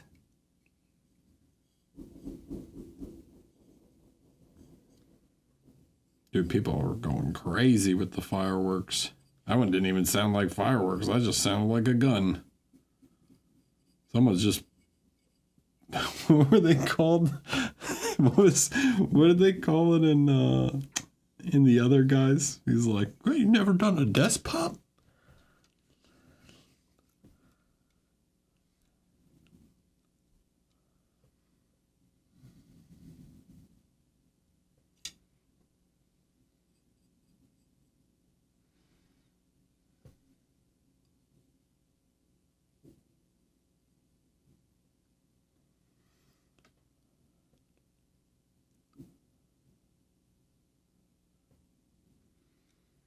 Building the squires from the Black Knight? Nice.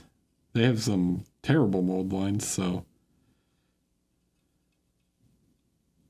I feel you.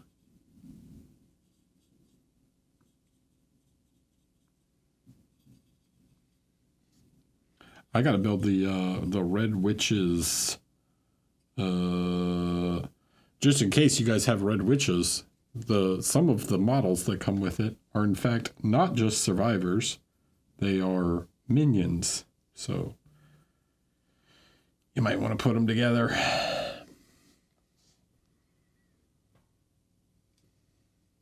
Hi, Monument.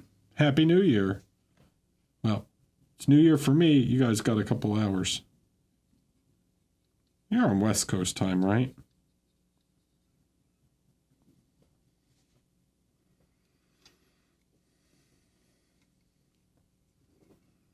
I started on mine. I can show you if you haven't been here literally the whole stream. I can show you my Red Witches. The start of them anyways. I started last night. I was painting on Nico. All I've done so far is... Whoa, that's loud because of the what's it called. Sebastian, thank you. Thanks for the tier 1. Happy New Year. I think we're probably done painting on Atnas tonight anyways. But we can look at the Red Witches.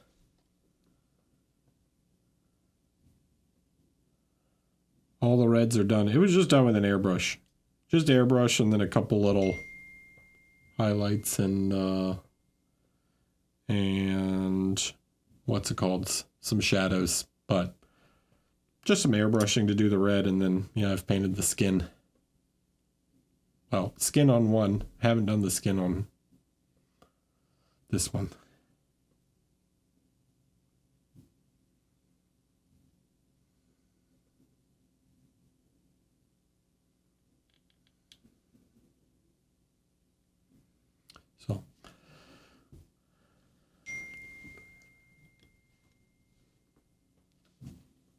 Oh, so that's you guys can hear all my notifications. That's my family sending happy New Year's text.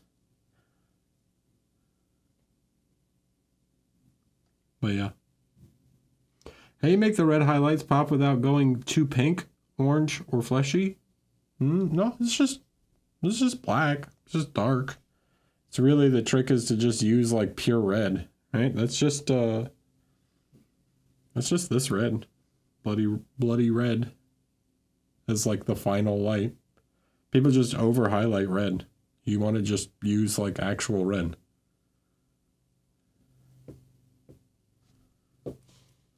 It's not a dude. Maybe. I don't know. I don't quite understand Brawl's lore. But he identifies as a she. Because they're the Red Witches. They're witches.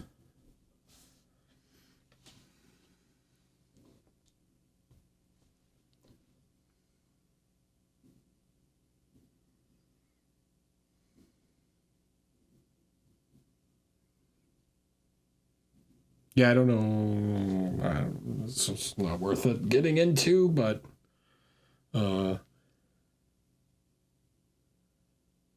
yeah, they can alter their form. They can literally like change their shape. So she's just obsessed with being buff. Yeah, it's just bloody red, and I used some whatever this color is from what's it called? It's like a dark magenta red. It's this one over here. This like deep magenta kind of reddish tone and black.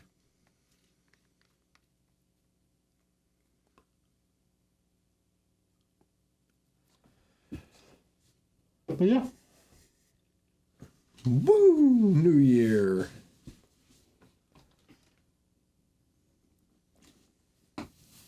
Guys, I have painted, if I finish the Red Witches like in the next couple weeks and Atnas, I will have painted 3, 4, 5 of the monsters. That's pretty good. I'm counting them as, even though they're only one boss, I'm counting them as 3 models.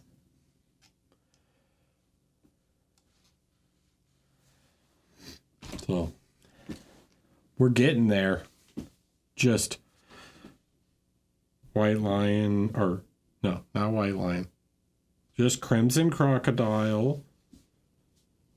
Here we go. Are you ready for my resolution? We're going to keep track. Crimson Crocodile. Giga Lion. I'm going through the nodes. Node 2s. Spidocles. Who else is node 2? I think that's it for node 2s. Nope, Smog Singers.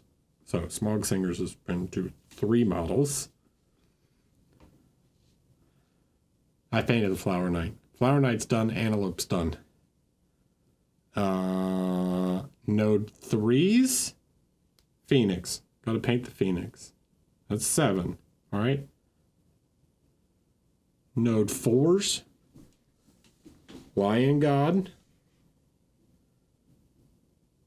And then I'm not doing Nemesis yet. Lion God and King, which I want to paint the King pretty soon. He's probably going to be the one after Red Witches. These are the ones left to... okay, so that... Yeah, I painted Dung Beetle. This is all the monsters. This is the hunts left to paint.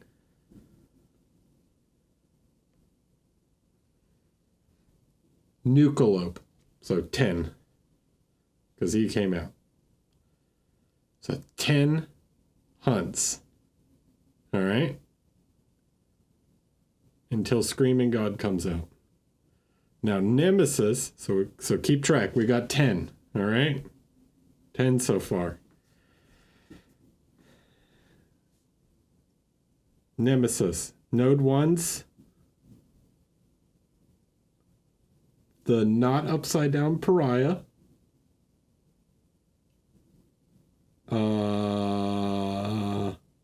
And Millennium Butcher. Because the regular butcher's done.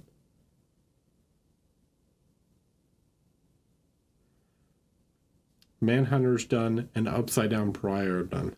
So that's 2. Node 2s. Kingsman, who I don't really want to paint because I think he's going to get a new model at some point, and he's tiny and I don't like it. But the King, Lion Knight, Slender Man. I'm not including Red Witches. I'm not including them.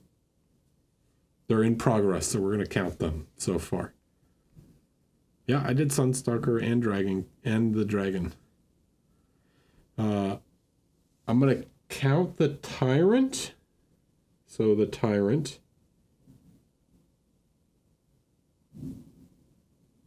I'm not... Oh, Lonely Tree. All right, we'll put Lonely Tree in. All right. It's a special encounter. I haven't painted that. That's not on my list of like, oh, I need to paint this, though. Crap. All right, the Lonely Tree. Okay. Nemesis 3s, the Hand. which again, I don't want to paint it. I'm just going to paint the God Hand, but I'm counting it. Now we get to Finale Monsters, which is the Gambler and, or not Finale, but Core Monsters, which is the Gambler and, what's it called? The Watcher. I painted the Watcher. So just the Gambler. Gold Smoke is done, but God Hand is not. So that's 20.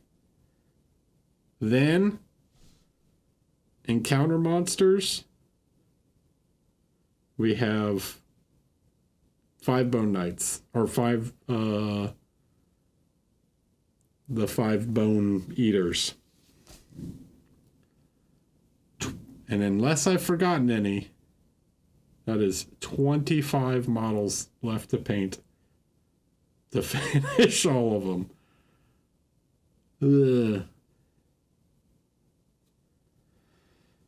Ugh. For now, yeah. For now until Screaming God comes out and that has 2 bosses in it.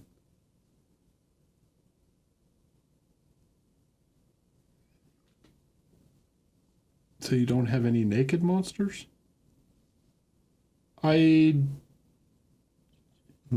I didn't buy any of those.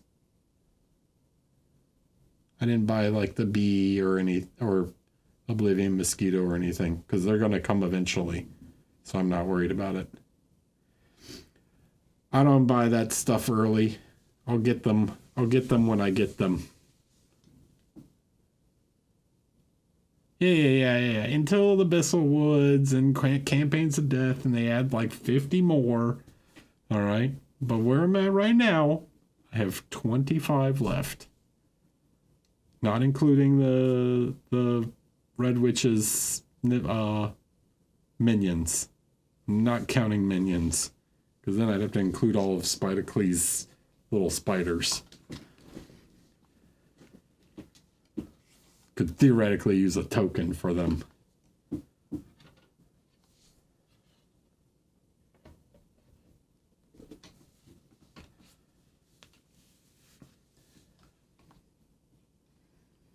I painted Frog Dog in like 4 days. Atnas is only taking, if you think about it, Atnas to get to here, right? To get as far as we have, has been 3 streams. Plus me painting the fur one night by myself.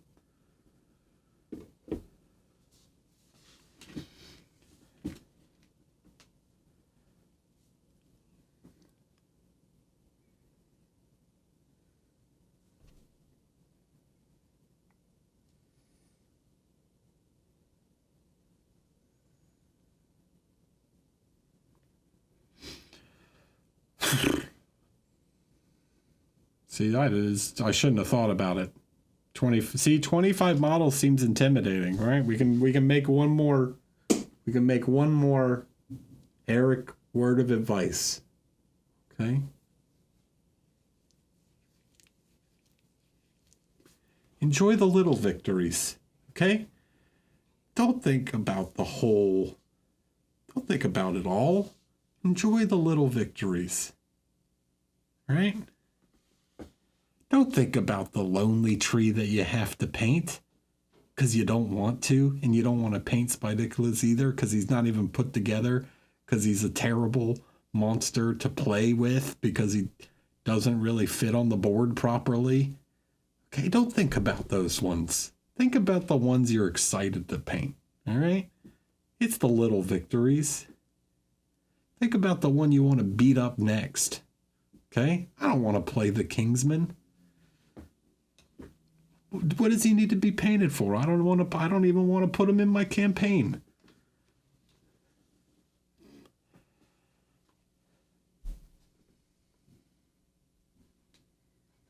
You know, you're painting your kill team. You know, you're painting your kill team. Paint the 5 you gotta get done. Then paint the alternate options. You know. Enjoy the little victories. And then treat yourself with some survivors in between. You know, there's a cool survivor you like? Paint up the cool survivor. You'll get around to painting the gambler at some point in your life. This is clearly advice I'm giving to chat right now and not to myself.